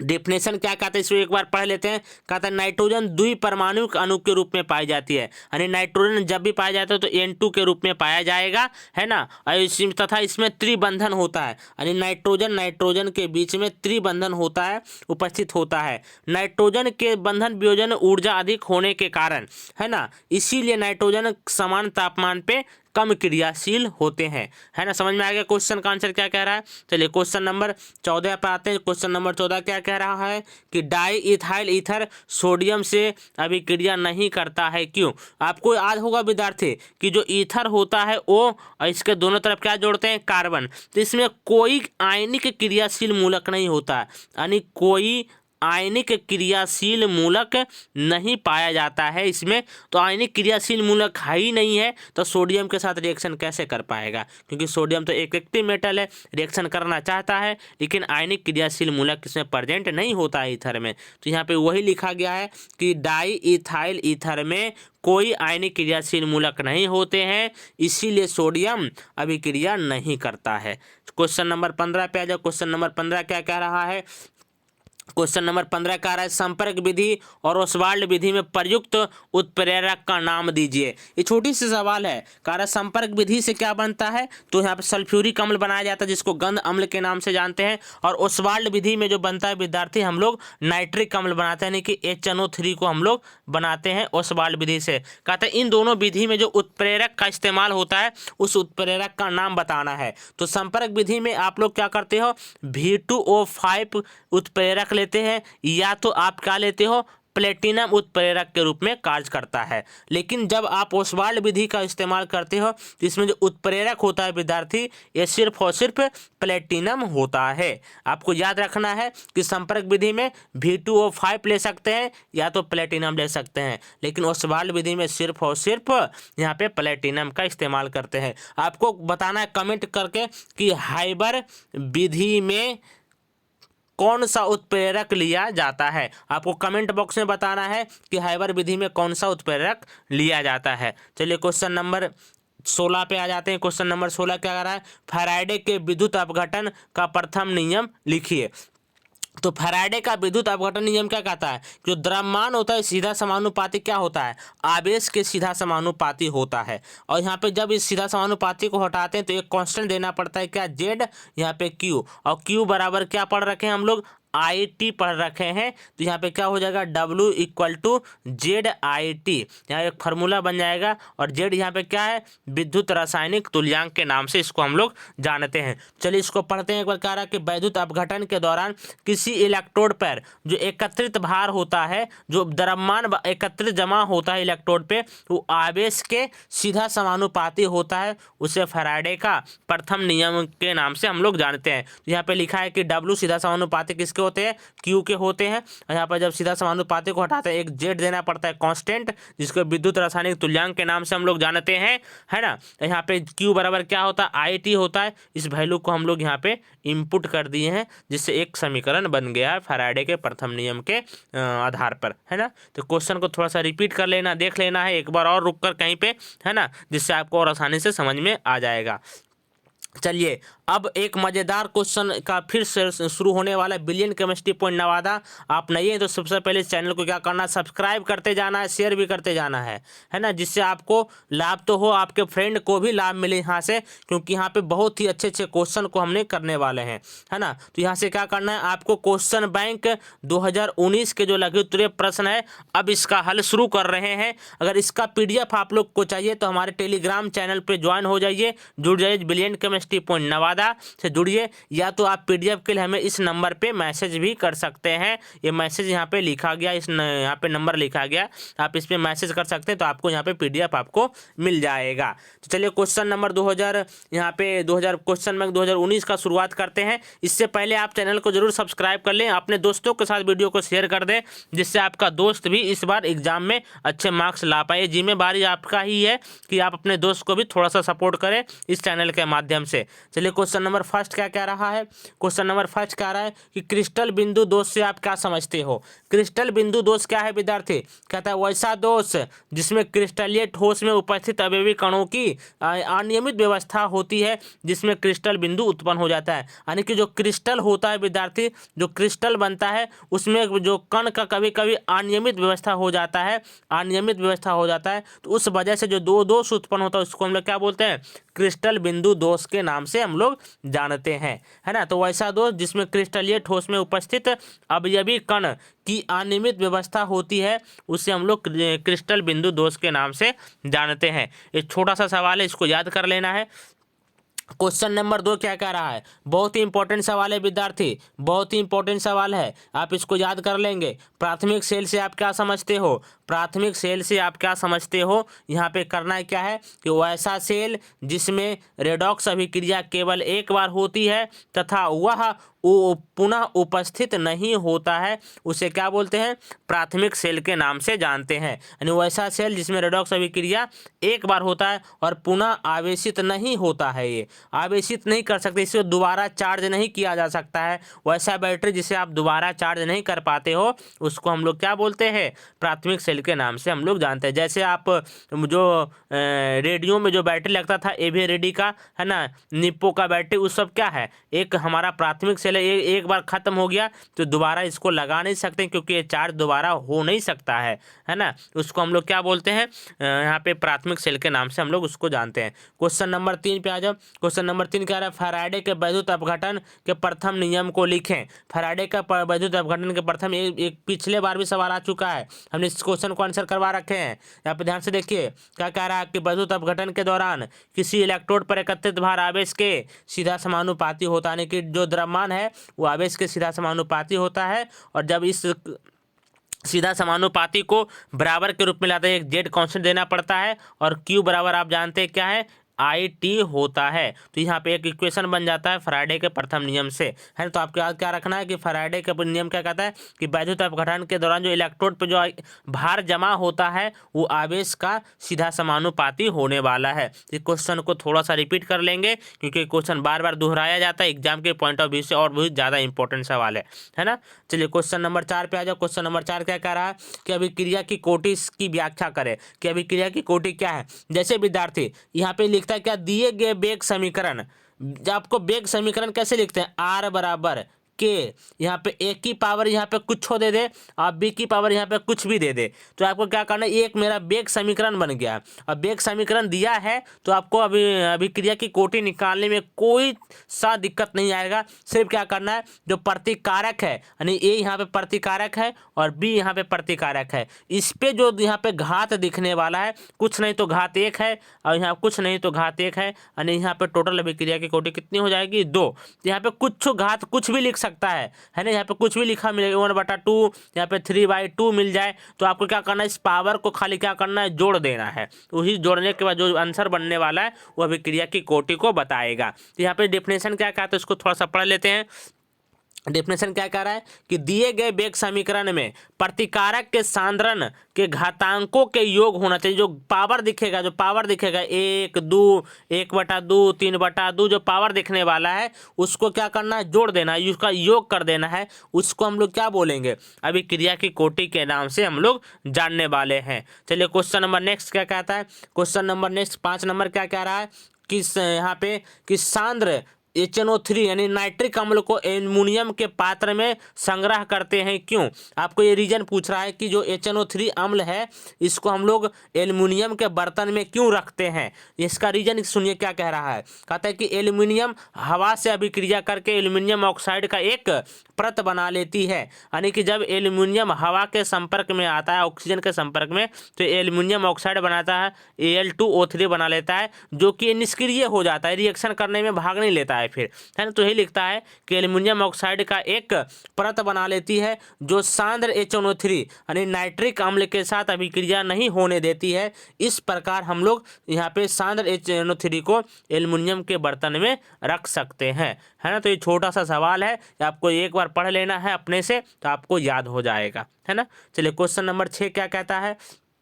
क्वेश्चन नंबर 6 क्या आ रहा है, सल्फर SF6 बना लेता है, लेकिन जब हम इस यहाँ पे सल्फर क्लोराइड की बात करेंगे HCl6 तो ये नहीं बनता है क्यों? ये नहीं बन पाता, इसका रीजन सुनिए क्या है कि यहाँ पे क्लोरीन का आकार विद्यार्थी बड़ा हो जाता है, और क्लोरीन का आकार जब बड़ा है और 6 क्लोरीन को एक एटम पे लगाना है तो ये लगाना थोड़ा सा मुश्किल हो जाता है, क्योंकि यहाँ पे रिपल्सन फोर्स लग जाता है अणु के बीच में और ये टूट जाता है, ये फिर नहीं बन पाता है। तो रीजन क्या कहता है, थोड़ा सा पढ़ लेते हैं। रीजन क्या कह रहा है कि फ्लोरीन के साइज छोटा होने के कारण सल्फर के साथ क्लोरीन की अभिक्रिया एक अस्थायी SF6 बना लेती है, पर क्लोरीन के साइज बड़ा होने के कारण सल्फर के साथ क्लोरीन की अभिक्रिया नहीं करता है। इस प्रकार SF6 बनता है और यहाँ पे HCl6 नहीं बन पाता है, क्योंकि यहाँ क्लोरीन का आकार बड़ा हो जाता है जिससे रिपल्सन फोर्स करता है और यहाँ पे अणु टूट जाता है, बन नहीं पाता है। क्वेश्चन नंबर 7 पे आ जाओ। क्वेश्चन नंबर 7 क्या कह रहा है कि जटिल, यहाँ पे क्या है, जटिल एक कॉम्प्लेक्स दे रखा है विद्यार्थी, है ना। एक कॉम्प्लेक्स दे रखा है में कॉपर का ऑक्सीकरण संख्या पूछ रहा है कि कितना होगा, है ना। तो यहाँ पे कॉम्प्लेक्स क्या मतलब X मान लेते हैं, क्या ऑक्सीकरण संख्या को निकालना है। यहाँ पे अमोनिया दे रखा है तो अमोनिया का ऑक्सीकरण संख्या कितना होता है, 0 होता है, और यहाँ पे 4 अमोनिया, एक कॉम्प्लेक्स की पावर कितना दे रखा है, 2, तो यहाँ पे X बराबर कितना निकल कर आएगा, +2, है ना। तो यहाँ पे कॉपर का जो ऑक्सीकरण संख्या है प्यारे विद्यार्थियों कितना होगा, +2 होने वाले यहाँ पे सॉल्व किया गया, आप इसको देख लें। आइए क्वेश्चन नंबर 8 पे क्या कहता है। क्वेश्चन नंबर 8 क्या कहता है कि हीमोग्लोबिन में उपस्थित धातु का नाम बताइए, कि हीमोग्लोबिन में कौन सा धातु होता है। आप बचपन से पढ़ रखें कि हीमोग्लोबिन में जो धातु उपस्थित होता है उसका नाम होता है अलोहा, यानी कि आयरन, जिसको बोलते हैं हमारा हीमोग्लोबिन में उपस्थित होता है, ऐसा पदार्थ है ना। हीमोग्लोबिन में लोहा धातु पाई जाती है, आपको याद रखना है ना। आइए क्वेश्चन नंबर 9 पे आ जाओ। क्वेश्चन नंबर 9 क्या कह रहा है कि BOD और CO2 से आप क्या समझते हैं। BOD का फुल फॉर्म होता है विद्यार्थी बायोलॉजिकल ऑक्सीजन डिमांड, यानी कि बायोलॉजिकल ऑक्सीजन डिमांड होता है, BOD का फुल फॉर्म होता है, यानी कि जो बायोलॉजिकल ऑक्सीजन डिमांड की परिभाषा होगा वही होगा हमारा BOD। पढ़िए क्या कह रहा है कि BOD क्या है, कहता है ऑक्सीजन की वह मात्रा है, यानी BOD कुछ नहीं, एक ऑक्सीजन की मात्रा है जो कार्बनिक पदार्थ को अपघटित करने के लिए रॉबिक जीवाणुओं द्वारा उपयोग में होती है, यानी कि यहाँ पे ऑक्सीजन की मात्रा है जो जीवाणुओं द्वारा उपयोग में लिया जाता है, किसको अपघटित करने के लिए, तो कार्बनिक यौगिक को अपघटित करने के लिए इस्तेमाल किया जाता है, उससे हम लोग BOD के नाम से जानते हैं। कोई इसमें दूसरा नंबर क्या कह रहा है, COD क्या है, तो COD का मतलब होता है क्या, chemical oxygen demand, chemical oxygen demand इसका फुल फॉर्म होता है। तो आप इसको में क्या लिख सकते हैं, ऑक्सीजन की वह मात्रा जो उपयुक्त कार्बनिक में जल को शुद्ध करने के लिए जो हमें ऑक्सीजन की उपस्थिति देनी पड़ती है उसको क्या बोलते हैं, COD के नाम से हम लोग जानते हैं। क्या कह रहा है, ऑक्सीजन की वह मात्रा जो उपयोगी जल में कार्बनिक और अकार्बनिक पदार्थों को अपघटन के लिए इस्तेमाल किया जाता है, उसको हम लोग COD के नाम से जानते हैं। चलिए क्वेश्चन नंबर कितने का आ रहा है, क्वेश्चन नंबर 10 पे आ जाओ। क्वेश्चन नंबर 10 का आ रहा है टेफ्लॉन के एकलक क्या है। टेफ्लॉन का एकलक पूछ रहा है विद्यार्थी, तो टेफ्लॉन का एकलक क्या होता है, टेफ्लॉन का एकलक होता है टेट्राफ्लोरोइथिन, यानी कि CF2 डबल बॉन्ड CF2 होता है टेफ्लॉन का। यहाँ पे एकलक मोनोमर क्या होता है, तो CF2 इसका नाम क्या है, तो यहाँ पे टेट्राफ्लोरोइथिन इसका नाम होता है। क्वेश्चन नंबर यहाँ पे आ जाओ 11 नंबर पे। 11 क्या कह रहा है कि एल्काइल एमीन अमोनिया से प्रबल क्षार होता है क्यों? तो एल्काइल एमीन ये होता है विद्यार्थी RNH2 होता है। तो यहाँ एल्काइल समूह में क्या होता है प्लस आई प्रभाव होता है, यानी प्लस आई प्रभाव के कारण यहाँ नाइट्रोजन के ऊपर इलेक्ट्रॉन घनत्व क्या होता है बढ़ जाता है, जिसके कारण ये प्रबल अम्ल की तरह बिहेव करता है ना। एल्काइल समूह में प्लस आई प्रभाव होता है, इंडक्टिव इफेक्ट होता है, ये नाइट्रोजन के ऊपर इलेक्ट्रॉन घनत्व को बढ़ाने का काम करता है। सिंपली याद रखना है। तो इस डेफिनेशन क्या कहता है एक बार डेफिनेशन के तौर पे पढ़ना जरूरी है कि एल्काइल एमीन में एल्काइल समूह के आई प्रभाव के कारण प्लस आई प्रभाव के कारण इलेक्ट्रॉन घनत्व बढ़ जाता है, जिससे अमोनिया से प्रबल क्षारक के रूप में उपयोग होता है। सिंपली क्वेश्चन है, आप इसको याद कर लेंगे, कंफर्म है कि एग्जाम में इस बार पूछा जाएगा। आइए क्वेश्चन नंबर 12 क्या कह रहा है कि एमिनो अम्ल क्या है विद्यार्थी? एमिनो अम्ल क्या है? ये बहुत ही इंपॉर्टेंट सवाल है। एमिनो अम्ल क्या है इसको याद रखिएगा। कहता है एमिनो अम्ल क्या है, तो सिंपली लिखना है कि वैसा यौगिक जिसमें कार्बोजेलिक अम्ल और एमीन ग्रुप दोनों हो, है ना। ये सवाल पहले भी आया था कि एमिनो अम्ल उभयधर्मी क्यों होता है। हमने इसका रीजन बताया था क्योंकि इसमें यहाँ पे दिख रहा है क्या कार्बोजेलिक अम्ल भी दिख रहा है और यहाँ पे एमीन समूह भी आपको दिख रहा है। तो आपको याद क्या रखना है कि वैसा यौगिक जिसमें कार्बोजेलिक अम्ल तथा एमीन क्रियाशील मूलक उपस्थित होते हैं उसे एमिनो अम्ल के नाम से जानते हैं। एमिनो अम्ल में दो क्रियाशील मूलक होते हैं, कार्बोजेलिक एसिड और एमीन क्रियाशील मूलक उपस्थित होते हैं। आपको याद रखना है, ये सवाल ऑब्जेक्टिव सब्जेक्टिव दोनों में पूछा जाता है। क्वेश्चन नंबर 13 पे आ जाओ। क्वेश्चन नंबर 13 क्या कह रहा है कि प्रसरणी विलयन को परिभाषित करेगी। प्रसरणी क्या है? प्रसरणी को परिभाषित करना है। तो प्रसरण की क्रिया को रोकने के लिए जितनी न्यूनतम दाब की आवश्यकता पड़ता है उस दाब को प्रसरण दाब कहते हैं। क्वेश्चन भी बार बार आ रहा है, पीछे भी हमने बता रखा था, इस क्वेश्चन को एक बार फिर आया था, है ना, कि प्रसरणी दाब क्या है। तो प्रसरणी दाब क्या होता है प्यारे विद्यार्थियों?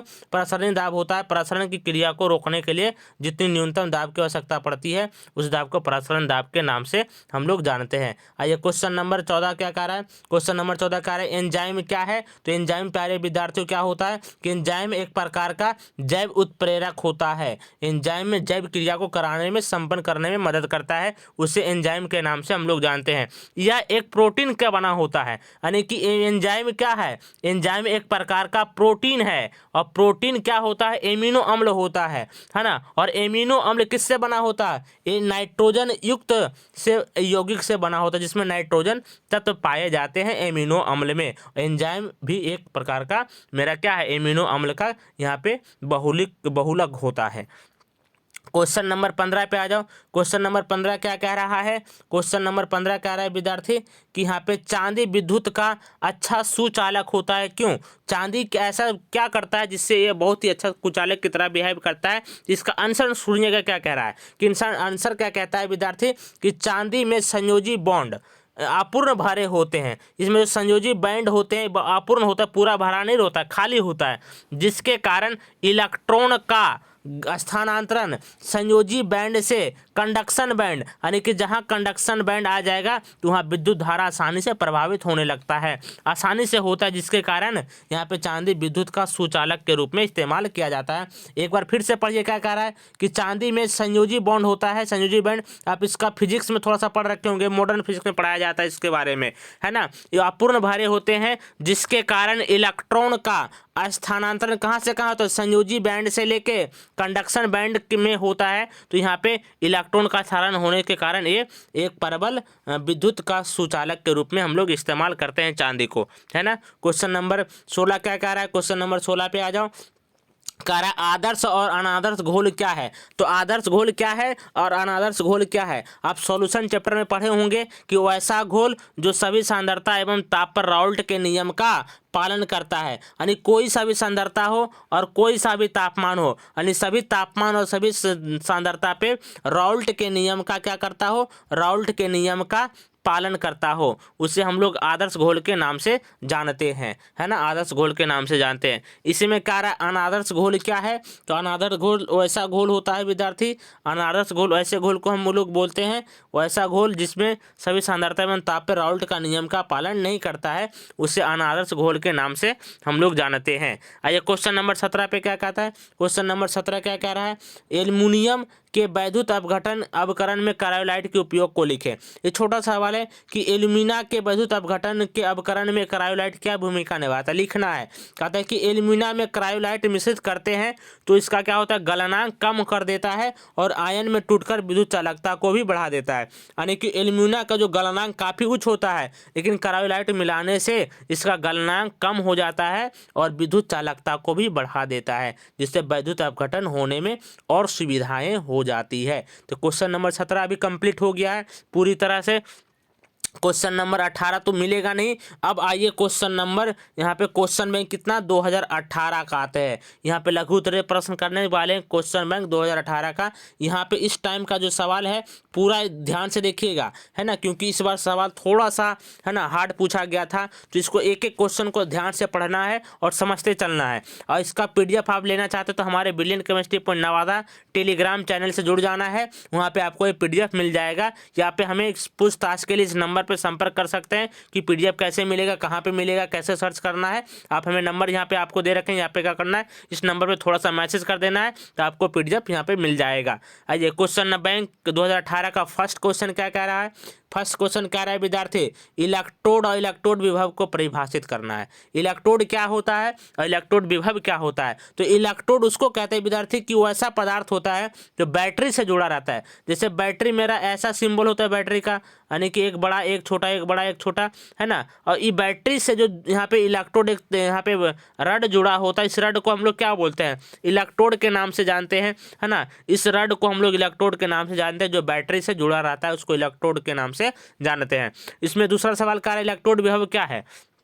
तो इलेक्ट्रोड विभव कुछ नहीं विद्यार्थी, जो धातु के छड़ हैं और विलयन के बीच में, जैसे मान लेते हैं एक बर्तन में हमने क्या रखा है, एक सॉल्यूशन रख रखा है ना, इसमें मान लीजिए ZnSO4 हमने डाल रखा है और इसमें जिंक का ही क्या करते हैं, एक छड़ डाल देते हैं। तो जिंक क्या करता है, जिंक का छड़ टूट टूट कर कहाँ आ जाता है, सॉल्यूशन में आ जाता है। और इस पे क्या आता है, इस जिंक रड पे माइनस का आ जाता है चिन्ह, और विलयन में कैसा हो जाता है, प्लस हो जाता है। तो यहाँ आयन क्या हो गया, विपरीत हो गया। जब प्लस और माइनस के बीच में एक विभव उत्पन्न हो जाता है और उस विभव को क्या बोलते हैं हम लोग, इलेक्ट्रोड विभव के नाम से उसको हम लोग जानते हैं, है ना। छोटा सा सवाल है कि जब आप विलयन में क्या करते हैं, कोई इलेक्ट्रोड को डालते हैं तो इलेक्ट्रोड पे कैसा चार्ज आता है, माइनस का आता है, और विलयन में कैसा चार्ज आता है, प्लस आता है। तो प्लस और माइनस के बीच में एक विभव उत्पन्न हो जाता है, यानी कि छड़ और विलयन के बीच में, उसको हम लोग क्या बोलते हैं, इलेक्ट्रोड विभव के नाम से जानते हैं। तो थोड़ा सा पढ़ लेते हैं, डिफिनेशन क्या कह रहा है कि धातु के छड़ और विलयन के बीच उत्पन्न विभवांतर को इलेक्ट्रोड विभव के नाम से जानते हैं। छोटा सा सवाल है, आप इसको याद रखेंगे। क्वेश्चन नंबर 2 क्या कह रहा है, क्वेश्चन नंबर 2 कह रहा है कि नाइट्रोजन सिर्फ NCl3 का निर्माण करता है, जबकि फास्फोरस PCl3 और PCl5 दोनों बनाता है, क्यों। आपको समझना है क्या कह रहा है कि नाइट्रोजन सिर्फ NCl3 बनाता है, जबकि फास्फोरस PCl3 या PCl5 दोनों बनाता है, क्यों। तो कहता है कि उत्तेजित अवस्था में फास्फोरस परमाणु के पास 5 अयुग्मित इलेक्ट्रॉन होते हैं, जिसके कारण फास्फोरस PCl5 भी बना लेता है। यानी कि जब फास्फोरस को थोड़ा सा उत्तेजित अवस्था में रखाएंगे तो इसमें 5 गो क्या हो जाएगा, मेरा अयुग्मित इलेक्ट्रॉन हो जाएगा, जिसके कारण आपको यहाँ पे फास्फोरस PCl5 के रूप में भी नजर आने वाला है और यहाँ पे PCl3 भी बनता है। लेकिन नाइट्रोजन के पास ऐसा कुछ नहीं होता है। इसमें जब हम थोड़ा सा इसको उत्तेजित अवस्था में लाएंगे तो इसमें 3 ही इलेक्ट्रॉन आपको मिलने वाला है, जिससे NCl3 ही बन पाता है ना। ये क्वेश्चन भी आपको समझ में आ गया होगा क्या कह रहा है क्वेश्चन, एक बार पढ़ लीजिए। क्या कह रहा है कि उत्तेजित अवस्था में फास्फोरस परमाणु के 5 अयुग्मित इलेक्ट्रॉन होते हैं, जिसके कारण PCl5 भी बना लेता है। यह कारण है कि फास्फोरस 2 PCl3 या PCl5 दोनों बनाता है, जबकि नाइट्रोजन केवल NCl3 ही बनाता है। आइए क्वेश्चन नंबर 3 क्या कह रहा है, क्वेश्चन नंबर 3 पे आ जाओ। कहते हैं क्यों किसी तरल में अउड़नशील घोल ठोस डालने पर उसके वाष्प दाब में कमी आ जाती है। तो आपको याद क्या रखना है, जब किसी तरल में अउड़नशील ठोस डाला जाता है तो तरल के अणु के सतह पर उनकी संख्या घट जाती है, जिससे वाष्प दाब में कमी आ जाता है। आपको समझना क्या, सिंपली जैसे मेरे पास एक बर्तन है, इसमें हमने क्या कोई द्रव धर लिया, यानी कि द्रव का क्या सतह है, ये पहले शुद्ध अवस्था में है, तो इस सतह पे सिर्फ और सिर्फ उस विलायक का ही कण होगा। लेकिन जब ऊपर से अउड़नशील विलय डाल देंगे तो इस सतह पे यहाँ पे दिखेगा विलायक भी, विलय भी, विलायक भी, विलय भी। तो यहाँ जो विलय का जो कण होता है ये तो वाष्पित होगा नहीं, तो यहाँ पे जो कण की संख्या बढ़ जाने से कारण सतह पे ये वाष्प दाब में कमी ला देता है। तो यहाँ पे क्या कह रहा है, थोड़ा सा पढ़ लीजिए एक बार फिर से। कहता है कि जब किसी तरल में आवरणशील घोल डाला जाता है तो तरल के अणु सतह पर घट जाते हैं, यानी कि जो द्रव है उसका अणु सतह पे कम हो जाता है, क्योंकि उस पर आवरणशील का कण वहाँ पे प्रेजेंट हो जाता है, जिससे वाष्प दाब में कमी आ जाती है। क्वेश्चन नंबर 4 क्या कह रहा है, क्वेश्चन नंबर 4 क्या कह रहा है विद्यार्थी, क्वेश्चन नंबर 4 थोड़ा सा देख लीजिए। कहता है नाइट्रोजन की इलेक्ट्रॉन बंधुता कार्बन से कम होती है क्यों, ये आपको याद रखना है। तो यहाँ पे याद करा कि नाइट्रोजन के पास जो पी कक्षक होता है वो अर्धभरित होता है, और क्या होता है, ये अस्थाई होता है, यानी कि अर्धभरित के साथ साथ क्या होता है, अस्थाई होता है, जिसके कारण यहाँ पे इलेक्ट्रॉन क्या करता है, एक्सेप्ट नहीं कर सकता है, स्वीकार नहीं कर सकता है। आइए पढ़ते हैं क्या कहता है। ये कहता है नाइट्रोजन की इलेक्ट्रॉन बंधुता कार्बन से कम होती है क्योंकि नाइट्रोजन के पास जो पी ऑर्बिटल होता है वो अस्थाई होता है और अर्धभरित होता है, दो होता है, यानी कि अर्धभरित भी होता है और ये अस्थाई भी होता है, इसीलिए नाइट्रोजन का इलेक्ट्रॉन बंधुता कार्बन से कम होती है ना। आइए क्वेश्चन नंबर 5 पे कहते हैं। क्वेश्चन नंबर 5 क्या कह रहा है, क्वेश्चन नंबर 5 कह रहा है कि पैरा नाइट्रोफिनॉल है और यहाँ पैरा मिथाइल फिनॉल से अधिक अम्लीय होता है क्यों। आपको याद रखना है विद्यार्थी, जो पैरा जो नाइट्रो है, ये नाइट्रो ग्रुप क्या करता है, इलेक्ट्रॉन को आकर्षित करता है, और जब भी कहीं इलेक्ट्रॉन आकर्षित करने वाला ग्रुप जुड़ जाए तो वो अम्लीय क्षमता को क्या करता है, बढ़ा देता है। ये ऑर्गेनिक का सवाल है, ऑर्गेनिक का सवाल इसे याद रखना है कि यहाँ पे जो नाइट्रो ग्रुप होता है, नाइट्रो ग्रुप होता है, ये क्या करता है विद्यार्थी, ये इलेक्ट्रॉन को आकर्षित करने का काम करता है, यानी कि इलेक्ट्रॉन क्या करता है, ये आकर्षित करता है, इलेक्ट्रॉन को आकर्षित करता है, जिसके कारण यहाँ पे फिनॉल का पैरा नाइट्रोफिनॉल का अम्लीय क्षमता बढ़ जाती है। डेफिनेशन क्या कह रहा है, इस पर डेफिनेशन पढ़ देते हैं। क्वेश्चन डेफिनेशन क्या कह रहा है कि पी नाइट्रोफिनॉल एवं पी मिथाइल फिनॉल से अधिक अम्लीय होता है क्योंकि पैरा मिथाइल नाइट्रो इलेक्ट्रॉन आकर्षित करने वाला समूह उपस्थित होता है जो अम्लीय क्षमता को बढ़ा देता है। आपको याद रखना है इस क्वेश्चन को। क्वेश्चन नंबर 6 पे आ जाओ। क्वेश्चन नंबर 6 क्या कह रहा है कि फिल्डर क्राफ्ट एल्काइलेशन और एसाइलेशन की प्रतिक्रिया को लिखे। कह रहा है फिल्डर क्राफ्ट एल्काइलेशन क्या है और फिल्डर क्राफ्ट एसाइलेशन क्या है, इसको लिखना है। तो फिल्डर क्राफ्ट एल्काइलेशन के लिए आपको सबसे पहले क्या करना है कि बेंजीन लेना है, बेंजीन लेना है प्यारे विद्यार्थियों। जब बेंजीन लेना है और इसको रिएक्शन किसके साथ कराना है, एल्काइल क्लोराइड के साथ करवाना है। किसके उपस्थिति में, तो यहाँ पे लुईस अम्ल की उपस्थिति में करवाना है। हम आपको बता रहे हैं, क्या रखना है कि पहला बेंजीन लीजिएगा, दूसरा एल्काइल क्लोराइड लीजिएगा और लुईस अम्ल की उपस्थिति कराना है। तो लुईस अम्ल बिना रहे यह अभिक्रिया नहीं हो सकती है, तो मस्ट है कि आप यहाँ पे लुईस अम्ल का इस्तेमाल करेंगे तब ये अभिक्रिया होने वाला है, यानी कि यहाँ पे लुईस अम्ल का इस्तेमाल करेंगे तब अभिक्रिया होगा। ये क्या कह रहा है विद्यार्थी, कह रहा है कि फिल्डर क्राफ्ट एल्काइलेशन क्या कह रहा है कि जब बेंजीन की अभिक्रिया एल्काइल हैलाइड के साथ लुईस अम्ल की उपस्थिति में कराई जाती है तो एल्काइल बेंजीन का निर्माण होता है, उसे फिल्डर क्राफ्ट एल्काइलेशन कहते हैं। यही रिएक्शन फिल्डर क्राफ्ट एल्काइलेशन में होगा विद्यार्थी। खाली जो यहाँ पे हम लोग बेंजीन का बेंजीन ही रहने देंगे और यहाँ पे लुईस अम्ल ही लेना है, बट आपको यहाँ पे एसाइल ग्रुप लेना है, यानी COCl लेना है, यानी एसाइल ग्रुप को ऐड कर देना है, तो ये बन जाएगा मेरा एसाइलियम, बेंजीन का निर्माण करेगा। कहता है कि जब बेंजीन की अभिक्रिया एसिटाइल क्लोराइड के साथ लुईस अम्ल की उपस्थिति में कराते हैं तो एसिटाइल बेंजीन का निर्माण होता है, उसे फिल्डर क्राफ्ट एल्काइलेशन के नाम से जानते हैं। ये सवाल ये आपको याद ही कर लेना है क्योंकि ये सवाल पूछा जाता है। ये क्वेश्चन नंबर 7 क्या कह रहा है, विशिष्ट समतुल्यांक चालकता को परिभाषित करें। तो विशिष्ट चालकता पहले भी आया हुआ है। कहता है प्रतिरोधकता के व्युत्क्रम को क्या कहते हैं, प्रतिरोधकता के व्युत्क्रम को हम लोग विशिष्ट चालकता के नाम से जानते हैं, यानी कि कप्पा ये इन्वर्सली प्रोपोर्शनल होता है, क्या रो के इन्वर्सली प्रोपोर्शनल होते हैं, इसको हम लोग क्या बोलते हैं, विशिष्ट चालकता के नाम से जानते हैं। ये क्वेश्चन नंबर नेक्स्ट क्या कह इसी पे आ रहा है कि समतुल्यांक चालकता क्या है। कहता है विशिष्ट चालकता और वैद्युत अपघट के 1 ग्राम तुल्यांक रखने वाले आयतन के गुणनफल को क्या बोलते हैं, समतुल्यांक चालकता के नाम से हम लोग जानते हैं। यानी कि विशिष्ट चालकता होना चाहिए और वैद्युत अपघट का वैसा आयतन होना चाहिए, वैसा आयतन जो 1 ग्राम तुल्यांक रखता हो, उन दोनों को जो गुणनफल होता है उसको हम लोग क्या बोलते हैं, हैं उसको हम लोग बोलते हैं समतुल्यांक चालकता के नाम से जानते हैं। आइए क्वेश्चन नंबर 8 क्या कह रहा है। क्वेश्चन नंबर 8 के यहाँ पे कह रहा है प्रथम कोटि अभिक्रिया के लिए 8 जीवन काल दे रखा है, तो कहता है वेग स्थिरांक की गणना करें। तो वेग स्थिरांक क्या होगा, यहाँ पे 6.093 बटा टी हाफ, और टी हाफ के जगह पे क्या रख देना है, टी हाफ के जगह पे आप 10 मिनट रख देंगे, तो 10 रखेंगे तो ये 0.1 और पीछे चला जाएगा, यानी कि यहाँ पे क्या आएगा 0.0 यहाँ पे 693 आ जाएगा। यहाँ पे मिनट है तो मिनट इनवर्स यहाँ पे आंसर हो जाएगा। हमने इस इक्वेशन को बना रखा है, आपको इसको ध्यान से देख लेना है ना।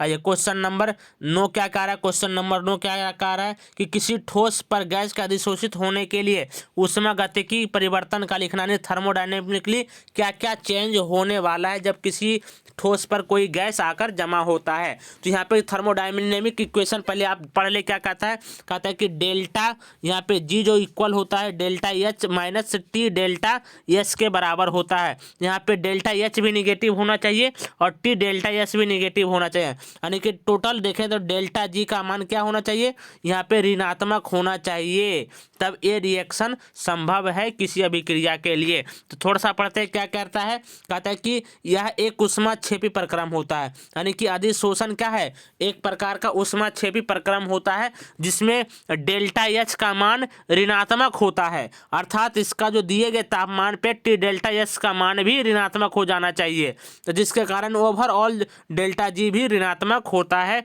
अतः अभिक्रिया स्वतः होती है। आपको इसको याद रखना है। इसको क्वेश्चन नंबर 10 क्या कह रहा है। क्वेश्चन नंबर 10 पे आ जाओ।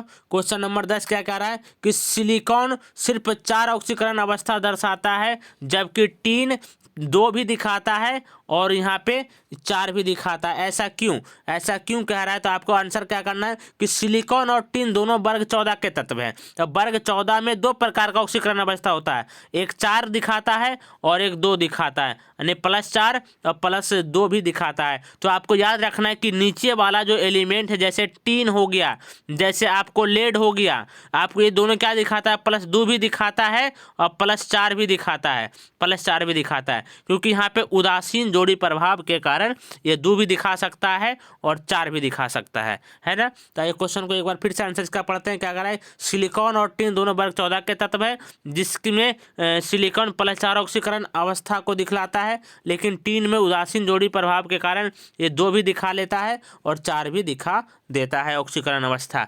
इस क्वेश्चन को याद कर लेना है, थोड़ा सा रिवाइज करके जाना है। जब भी एग्जाम हॉल में जाए तो वीडियो को एक बार पूरा देख लें, है ना, आपका एक भी सवाल एग्जाम हॉल में नहीं छूटने वाला है। आइए क्वेश्चन नंबर 11 पे आ जाओ। क्वेश्चन नंबर 11 क्या कह रहा है कि HIHF से शक्तिशाली अम्ल है, व्याख्या करें। यानी कि HIHF से शक्तिशाली अम्ल है क्यों, हम इसका रीजन पहले बता चुके हैं, सवाल पहले भी आया था।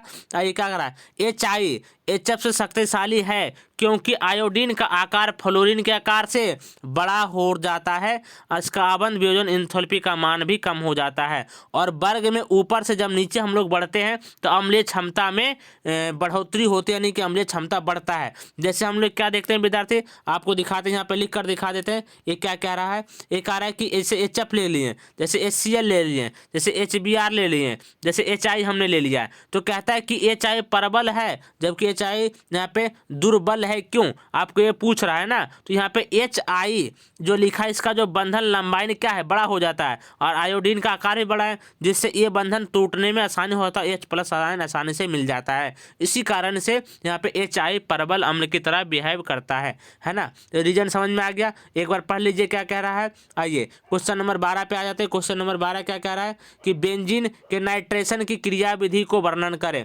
बेंजीन के नाइट्रेशन की क्रिया विधि क्या है, तो क्या करना है, बेंजीन लेना है विद्यार्थी, इस पे क्या करना है, 2 अम्ल डालना है। पहला क्या डालना है, HNO3 डालना है, वो भी कैसा, ये सांद्र लेना है ना, ये सांद्र लेना है, और यहाँ पे सांद्र क्या लेना है, H2SO4 भी लेना है, और इसमें जो यहाँ पे जो नाइट्रोजन, यहाँ पे नाइट्रिक अम्ल है, इसमें एक नाइट्रोनियम आयन बनता है, कौन सा, इलेक्ट्रोफाइल नाइट्रोनियम आयन बनता है, और यहाँ से पाई बॉन्ड टूट जाता है, नाइट्रोनियम आयन के ऊपर चला जाता है, जिससे बेंजीन का नाइट्रेशन आसानी से संपन्न हो जाता है।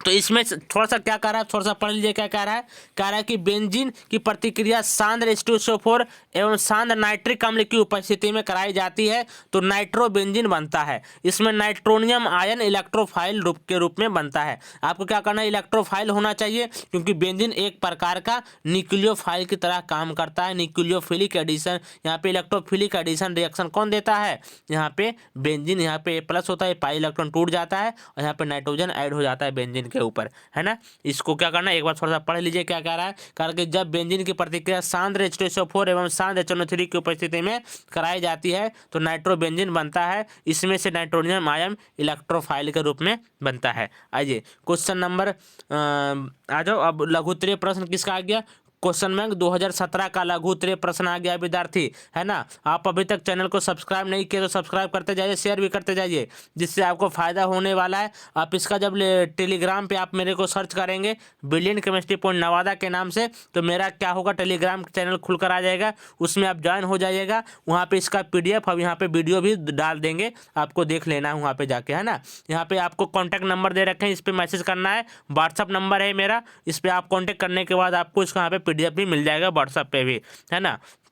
तो चलिए शुरू करते हैं, क्वेश्चन बैंक 2017 का शुरू करते हैं। क्वेश्चन बैंक 2017 क्या कह रहा है, ये पहला क्या है, एक नॉमरिकल दे रखा है। यहाँ पे कह रहा है लिथियम BCC रवा बनाता है। अगर लिथियम की इकाई लंबाई की एक तरफ का लंबाई क्या दे रखा है, 351 पिकोमीटर दे रखा है, तो उसकी त्रिज्या क्या होती है। तो हमने बता रखा है कि BCC का जो त्रिज्या का फॉर्मूला होता है विद्यार्थी, कि R बराबर होता है √3/4 इंटू क्या होता है, भुजा, यानी कि यहाँ पे भुजा की लंबाई। यहाँ पे क्या करना है, √3/4 गुना भुजा की लंबाई कितना दे रखा है, 351 पिकोमीटर दे रखा है। और √3 का मान कितना होता है, 1.732 होता है। अब तीनों को रखकर क्या करना है, मल्टीप्लाई कर देना है, तो इसका आंसर आ जाएगा कितना, 151 पिकोमीटर इसका आंसर आने वाला है। इसका आंसर कितना आने वाला है, 151 पिकोमीटर आंसर है, क्योंकि यहाँ पे BCC की इकाई सिर की त्रिज्या क्या, तो √3/4 होता है इंटू भुजा होती है, तो √3/4। यहाँ पे लंबाई कितना देखा है, 351 दे रखा है। अब इसको टोटल हल करेंगे, सॉल्यूशन करेंगे तो 151 पिकोमीटर के तकरीबन इसका आंसर आने वाला है। चलिए क्वेश्चन नंबर 2 पे आ जाओ। क्वेश्चन नंबर 2 क्या कह रहा है कि वैद्युत फैराडे के वैद्युत विच्छेदन के दूसरे नियम को लिखें, है ना। फैराडे के विद्युत विच्छेदन के दूसरे नियम को लिखना है एवं वर्णन करना है। ये क्या होता है, कहते हैं कि जब अलग अलग वैद्युत अपघट को, यानी यहाँ पे अलग अलग वैद्युत अपघट लेना है, यानी कि दो बर्तन में हमें क्या करना है, वैद्युत अपघट लेना है। और उसमें क्या करता है कि जब दोनों में क्या करते हैं, समान धारा प्रभावित करते हैं, क्या करते हैं, समान धारा प्रभावित करते हैं, तो जो भार जो होता है, भार वो तुल्यांक भार के सीधा समानुपाती होता है। जो एकत्रित भार होगा, जो W होगा मेरा, वो इक्विवेलेंट बेल्ट के सीधा समानुपाती होता है। उसे फैराडे के विद्युत विच्छेदन का दूसरा नियम के नाम से हम लोग जानते हैं। जैसे क्या कहता है कि जो मेरा द्रव्यमान है ये सीधा समानुपाती किसका होगा, तुल्यांक भार, यानी इक्विवेलेंट बेल्ट के सीधा समानुपाती होता है। ये क्या कहता है, फैराडे का दूसरा नियम कहता है। यहाँ पे जब कांस्टेंट को हटाएंगे तो F देना पड़ेगा, FE, है ना। F क्या है, फैराडेज कांस्टेंट होता है, और फैराडेज कांस्टेंट का मान कितना होता है, 96,500 कूलम के ये बराबर होने वाला है ना। तो इसको याद रखना है ना। आइए क्वेश्चन नंबर 3 क्या कह रहा है, क्वेश्चन नंबर 3 पे आ जाओ। कहता है विशिष्ट चालकता एवं मोलर चालकता क्या है। तो विशिष्ट चालकता क्या है, प्रतिरोधकता के व्युत्क्रम को हम लोग विशिष्ट चालकता के नाम से जानते हैं।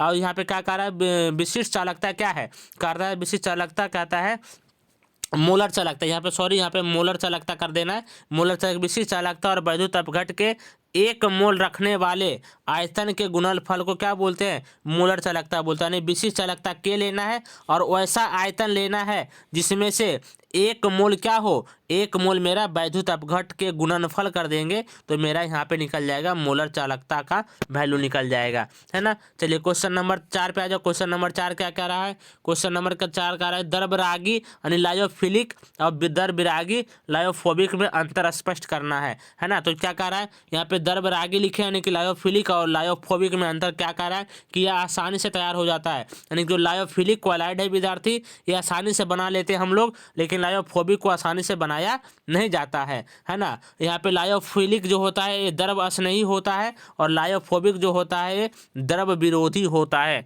ना। आइए क्वेश्चन इसमें तीसरा पॉइंट क्या कह रहा है कि जो लायोफिलिक होता है ये उत्क्रमणीय प्रकृति का होता है, रिवर्सिबल रिएक्शन होती है, जबकि लायोफोबिक अनुत्क्रमणीय रिएक्शन होती है ना। इस पे चौथा पॉइंट क्या कह रहा है कि लायोफिलिक का स्थायी कोलाइड बनाता है, जबकि यहाँ पे लायोफोबिक का स्थायी कोलाइड नहीं बनाता है। ये क्वेश्चन नंबर 15 पे आ जाओ, क्वेश्चन नंबर 5 पे आ जाओ। क्या कह रहा है कि एल्युमिनियम एवं तांबा के मुख्य अयस्क एवं उनकी रासायनिक संरचना को लिखें। तो एल्युमिनियम के मुख्य अयस्क क्या होता है विद्यार्थी? बॉक्साइड होता है। आप बचपन से याद करते हैं एल्युमिनियम का मुख्य अयस्क क्या होता है? बॉक्साइड। इसका जो संरचना सूत्र क्या होता है? Al2O3.2H2O होता है। यहाँ पे बॉक्साइड का अनुसूत्र होता है। और यहाँ पे कॉपर का क्या रहा है ना, तांबा, यानी कॉपर का मुख्य अयस्क क्या है? कॉपर पायराइट है। और कॉपर पायराइट का अनुसूत्र क्या होता है? CuFeS2 होता है, कॉपर का अनुसूत्र होता है। तो दोनों को एक बार थोड़ा सा देख लिए, छोटा सवाल, बहुत ही आसान सवाल है। ऐसा सवाल एग्जाम में बार बार पूछे जाते हैं, इसको याद कर लेना है ना। क्वेश्चन नंबर 6 पे आ जाते हैं। क्वेश्चन नंबर 6 क्या कह रहा है कि 4 समावेशी एमीन का नाम एवं संरचना सूत्र लिखें जिसका अनुसूत्र C3H9 और यहाँ पे N दे रखा है। तो इसका पूछ रहा है कि किसका 4 को क्या बनाना है? समावेशी संरचना बनाना है। तो हमने क्या क्या संरचना बनाना संभव नहीं हो पाया, इसलिए हमने चारों समावयवी का जो बनता है उसका नाम हमने लिखा है। पहला समावयवी क्या बनने वाला है?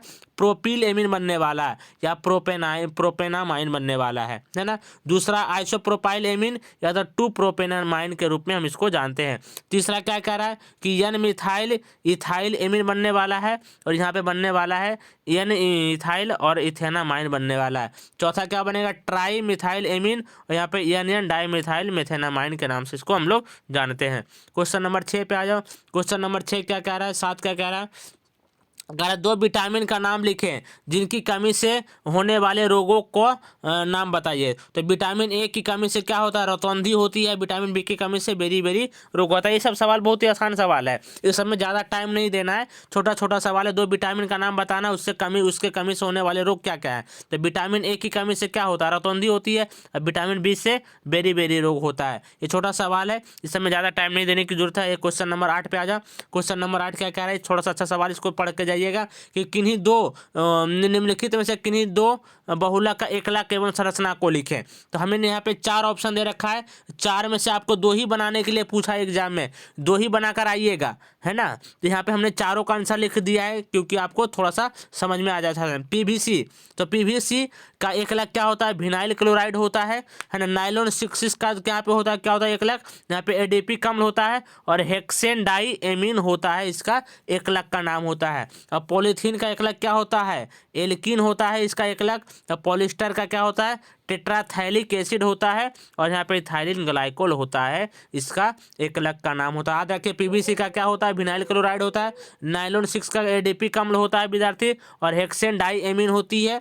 पॉलीथीन का जो एकलक होता है इथीन होती है। और पॉलिस्टर का जो एकलक होता है तो टेट्राथैलिक एसिड होती है, और इथाइलिन ग्लाइकोल होता है, इसका एकलक के नाम से इसको जानते हैं। क्वेश्चन नंबर 9 क्या कह रहा है?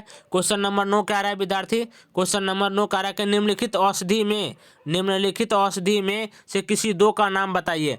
पीड़ाहड़ी का में कौन कौन सा औषधि मॉर्फिन का इस्तेमाल करते हैं? यानी कि दर्द निवारक होता है मॉर्फिन, यानी कि जो दर्द को कम कर, जो पीड़ा को कम करने में इस्तेमाल क्या करता है उसको मॉर्फिन या तो एस्पिरिन के नाम से हम इसमें टैबलेट का इस्तेमाल करते हैं। बीज संक्रमणकारी क्या है? तो फिनॉल मेरा क्या है? एक बीज संक्रमणकारी है ना। प्रतिजैविक के रूप में किसका इस्तेमाल करते हैं? तो पेनिसिलिन का हम लोग इस्तेमाल करते हैं, पेनिसिलिन में प्रतिजैविक के रूप में। और एस्पिलीन का इस्तेमाल हम लोग क्या करते हैं? प्रतिजैविक के रूप में हम लोग करते हैं। अब प्रतिहिस्टामिन क्या है? तो प्रतिहिस्टामिन में हम लोग डाईमोटेप का इस्तेमाल करते हैं, और सेल्डन का इस्तेमाल करते हैं। डाईमोटेप का इस्तेमाल हम लोग किसमें करते हैं? हिस्टामिन में, और सेल्डन के रूप में हम लोग इस्तेमाल करते हैं, यहाँ पे प्रतिहिस्टामिन के रूप में इस्तेमाल करते हैं। क्वेश्चन नंबर 10 तो दिख नहीं रहा है। अब आ जाते हैं क्वेश्चन बैंक कितना? 2016, और इस पार्ट में हम यहीं तक करने वाले हैं, 2016 तक क्वेश्चन बैंक करेंगे। ये मेरा क्या है? फर्स्ट पार्ट है विद्यार्थी। सेकेंड पार्ट आपको मिलने वाला है 2015 से लेके 2009 तक सभी लघुत्तरीय प्रश्न का हल मिलने वाला है आपको, है ना। तो इस मेरा लास्ट सेशन चलने वाला है, यहाँ पे आपको ध्यान से इसको देखना है कि क्या कह रहा है। अगर इसका PDF लेना चाहते हैं तो आप बिलियन केमिस्ट्री पॉइंट सर्च मारेंगे अपने टेलीग्राम चैनल पे, है ना, आपको मिल जाएगा मेरा। आपको वहाँ सब्सक्राइब करके जुड़ जाना है। और यहाँ पे संपर्क नंबर दे रखे हैं, यहाँ पे आपको व्हाट्सएप पे यहाँ पे PDF मिल जाएगा, है ना। आइए क्वेश्चन नंबर फर्स्ट क्या कह रहा है, कह रहा है मानक इलेक्ट्रोड विभव की परिभाषा दे। तो मानक इलेक्ट्रोड विभव क्या रहा है कि स्टैंडर्ड इलेक्ट्रोड विभव, तो स्टैंडर्ड कंडीशन में हम लोग तापमान कितना लेकर चलते हैं, 25 डिग्री सेंटीग्रेड लेकर चलते हैं।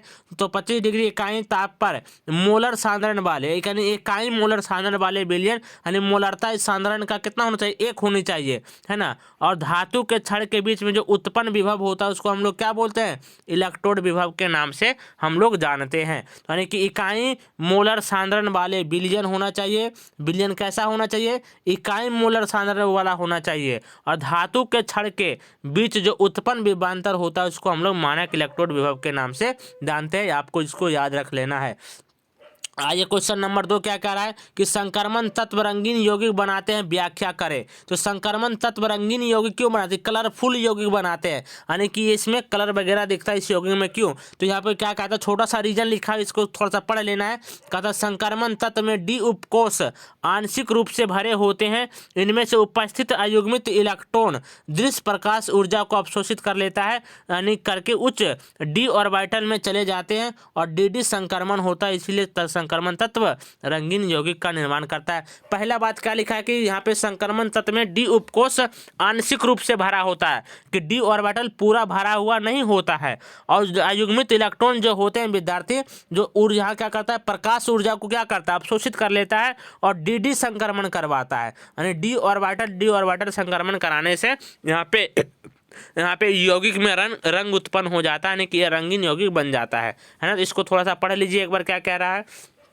आइए क्वेश्चन नंबर 3 पे आ जाओ। क्वेश्चन नंबर 3 क्या कह रहा है कि निम्नलिखित का यूपीएक नाम बताइए। एक कंपाउंड दे रखा है, इसका यूपीएक नाम बताना है क्या है। एक कंपाउंड दे रखा है, इसका यूपीएक नाम क्या है। तो यहाँ पे आपको देखना है विद्यार्थी कैसा दिख रहा है। ये तो मेरे को नजर आ रहा है कि ब्यूटेन लिखा हुआ 4 कार्बन है, 1 2 3 4 कार्बन है। तो ब्यूटेन और 2 को क्या है मेरा क्रियाशील मूलक दिख रहा है, कार्बोजिलिक अम्ल, तो डाई ओइक अम्ल है ना। पहला का नाम क्या होगा, ब्यूटेन 1,4 डाई ओइक एसिड हो जाएगा। पहला का नाम क्या दिख रहा है, ब्यूटेन 1,4 डाई ओइक एसिड का ये नाम, इसका यूपीएक नेम हो जाएगा। यहाँ पे खा नंबर क्या कह रहा है, इसका इंटरनेशनल नेम क्या होगा, यूपीएक नेम कह रहा है 2 हाइड्रोक्सी प्रोपेनोइक अम्ल हो जाएगा विद्यार्थी, क्योंकि यहाँ पे 1 2 3 कार्बन का है। यहाँ पे दूसरे नंबर पे क्या है, दूसरे नंबर पे मेरा हाइड्रोक्सी ग्रुप जुड़ा हुआ है और 3 कार्बन को क्या बोलते हैं, प्रोप बोलते हैं, और लास्ट में ओइक अम्ल सफिक्स के रूप में ऐड कर देते हैं, है ना। तो 2 हाइड्रोक्सी प्रोपेनोइक अम्ल इसका सही आंसर हो जाएगा।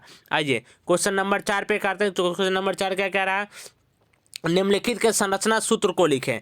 निम्नलिखित का संरचना सूत्र बनाना है विद्यार्थी। कहता है 4,4 डाई मिथाइल पेंटेन 2 ऑन कह रहा है, 2 ऑल। तो आपको क्या करना है, सिंपली याद रखना है कि 5 कार्बन का एक मुख्य श्रृंखला ले लेना है। 5 कार्बन का हमने एक मुख्य श्रृंखला बना दिया, देख लो। इसके दूसरे नंबर कार्बन पे क्या लगा देना है, एल्कोहल समूह जोड़ देना है। और इसके चौथे नंबर कार्बन 1 2 3, ये चौथा कार्बन पे 2 मिथाइल समूह लगा, यानी कि C और C जोड़ देना है। इस प्रकार का इसका संरचना बन जाएगा। तो आपको इसका सही आंसर ड्रॉ करना है।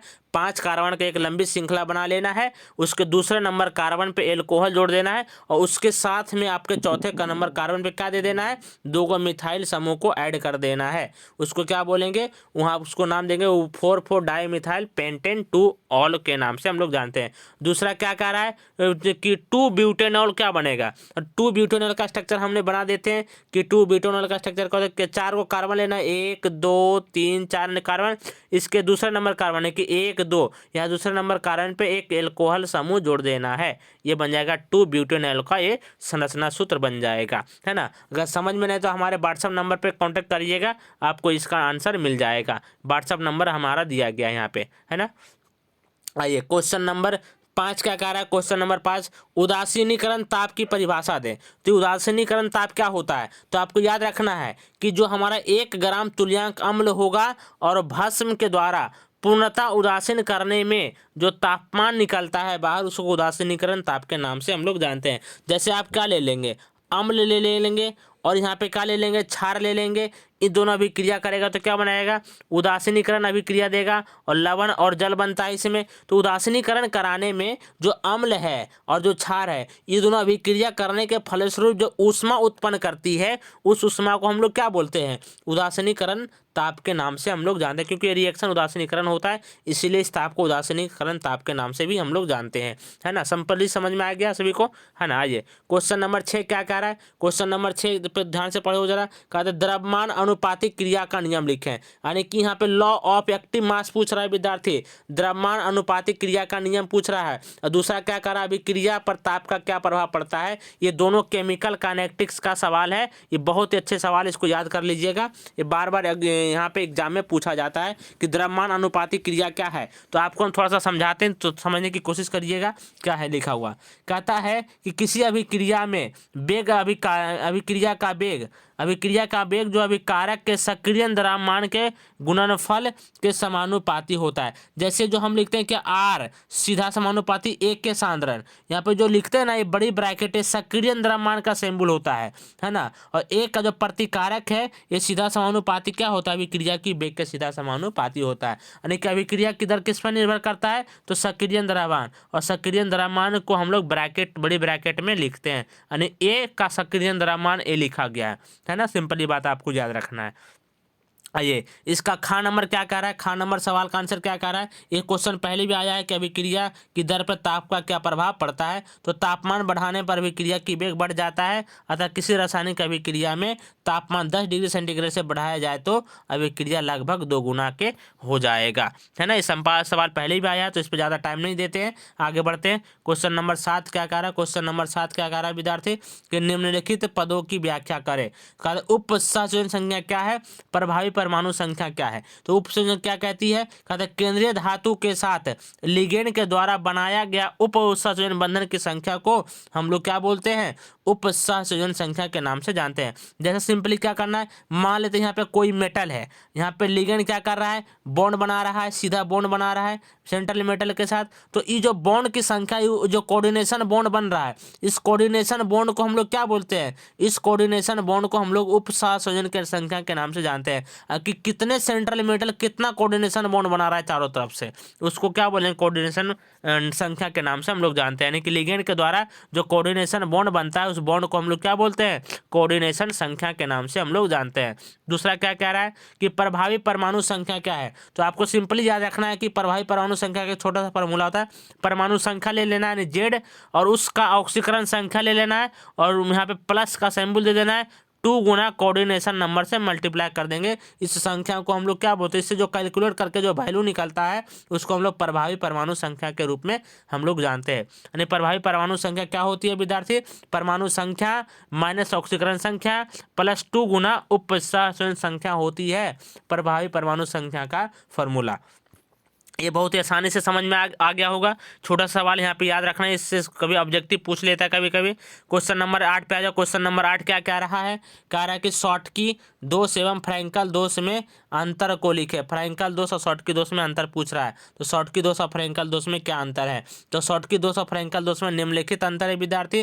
पहला, शॉटकी दोष में धनायन तथा ऋण आयन दोनों जालक से अनुपस्थित हो जाते हैं। जो क्रिस्टल जालक बनता है उसमें धनायन और ऋण आयन दोनों बाहर निकल जाता है ना, धन आयन और ऋण आयन दोनों बाहर निकल जाता है विद्यार्थी, है ना। लेकिन फ्रैंकल में क्या होता है, केवल धन आयन बाहर जाता है ना, अनुपस्थित हो जाता है। कहाँ से, अपने क्रिस्टल से बाहर हो जाता है।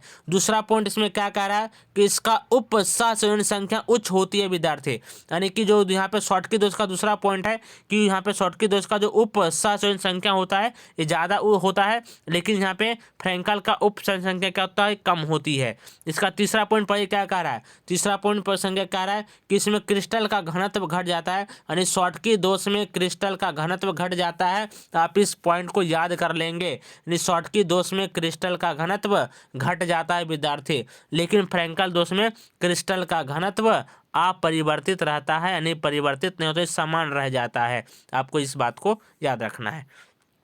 क्वेश्चन नंबर 9 पे आ जाओ। क्वेश्चन नंबर 9 क्या कह रहा है कि फैराडे के वैद्युत अपघटन के प्रथम नियम को लिखिए। क्वेश्चन बार बार आ रहा है विद्यार्थी, इसको याद कर लीजिएगा आप लोग। फैराडे का प्रथम नियम क्या कहता है? कहता है वैद्युत अपघटन के दौरान किसी इलेक्ट्रोड पर एकत्रित भार आवेश के सीधा समानुपाती होने वाला है। प्यारे विद्यार्थियों, आवेश के सीधा समानुपाती होने वाला है, क्योंकि यहाँ W सीधा समानुपाती होता है आवेश के।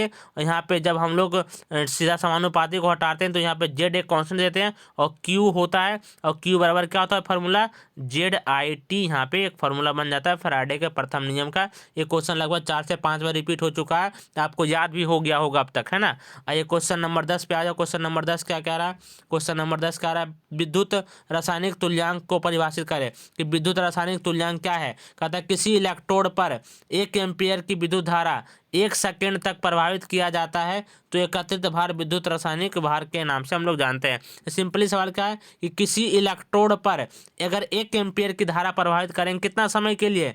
1 सेकेंड के लिए, तो उस टाइम जो भार जमा हो जाएगा इलेक्ट्रोड के ऊपर, जो भार जमा होगा उस भार को हम लोग क्या बोलते हैं? उस भार को हम लोग विद्युत रासायनिक तुल्यांक के नाम से हम लोग जानते हैं। तो सिंपली याद रखना है कि किसी इलेक्ट्रोड पर जब 1 एम्पीयर की धारा 1 सेकेंड तक प्रभावित किया जाता है तो उस समय जो भार जमा होता है इलेक्ट्रोड पे उसको हम लोग विद्युत रासायनिक तुल्यांक के नाम से जानते हैं। क्वेश्चन नंबर 11 क्या कह रहा है?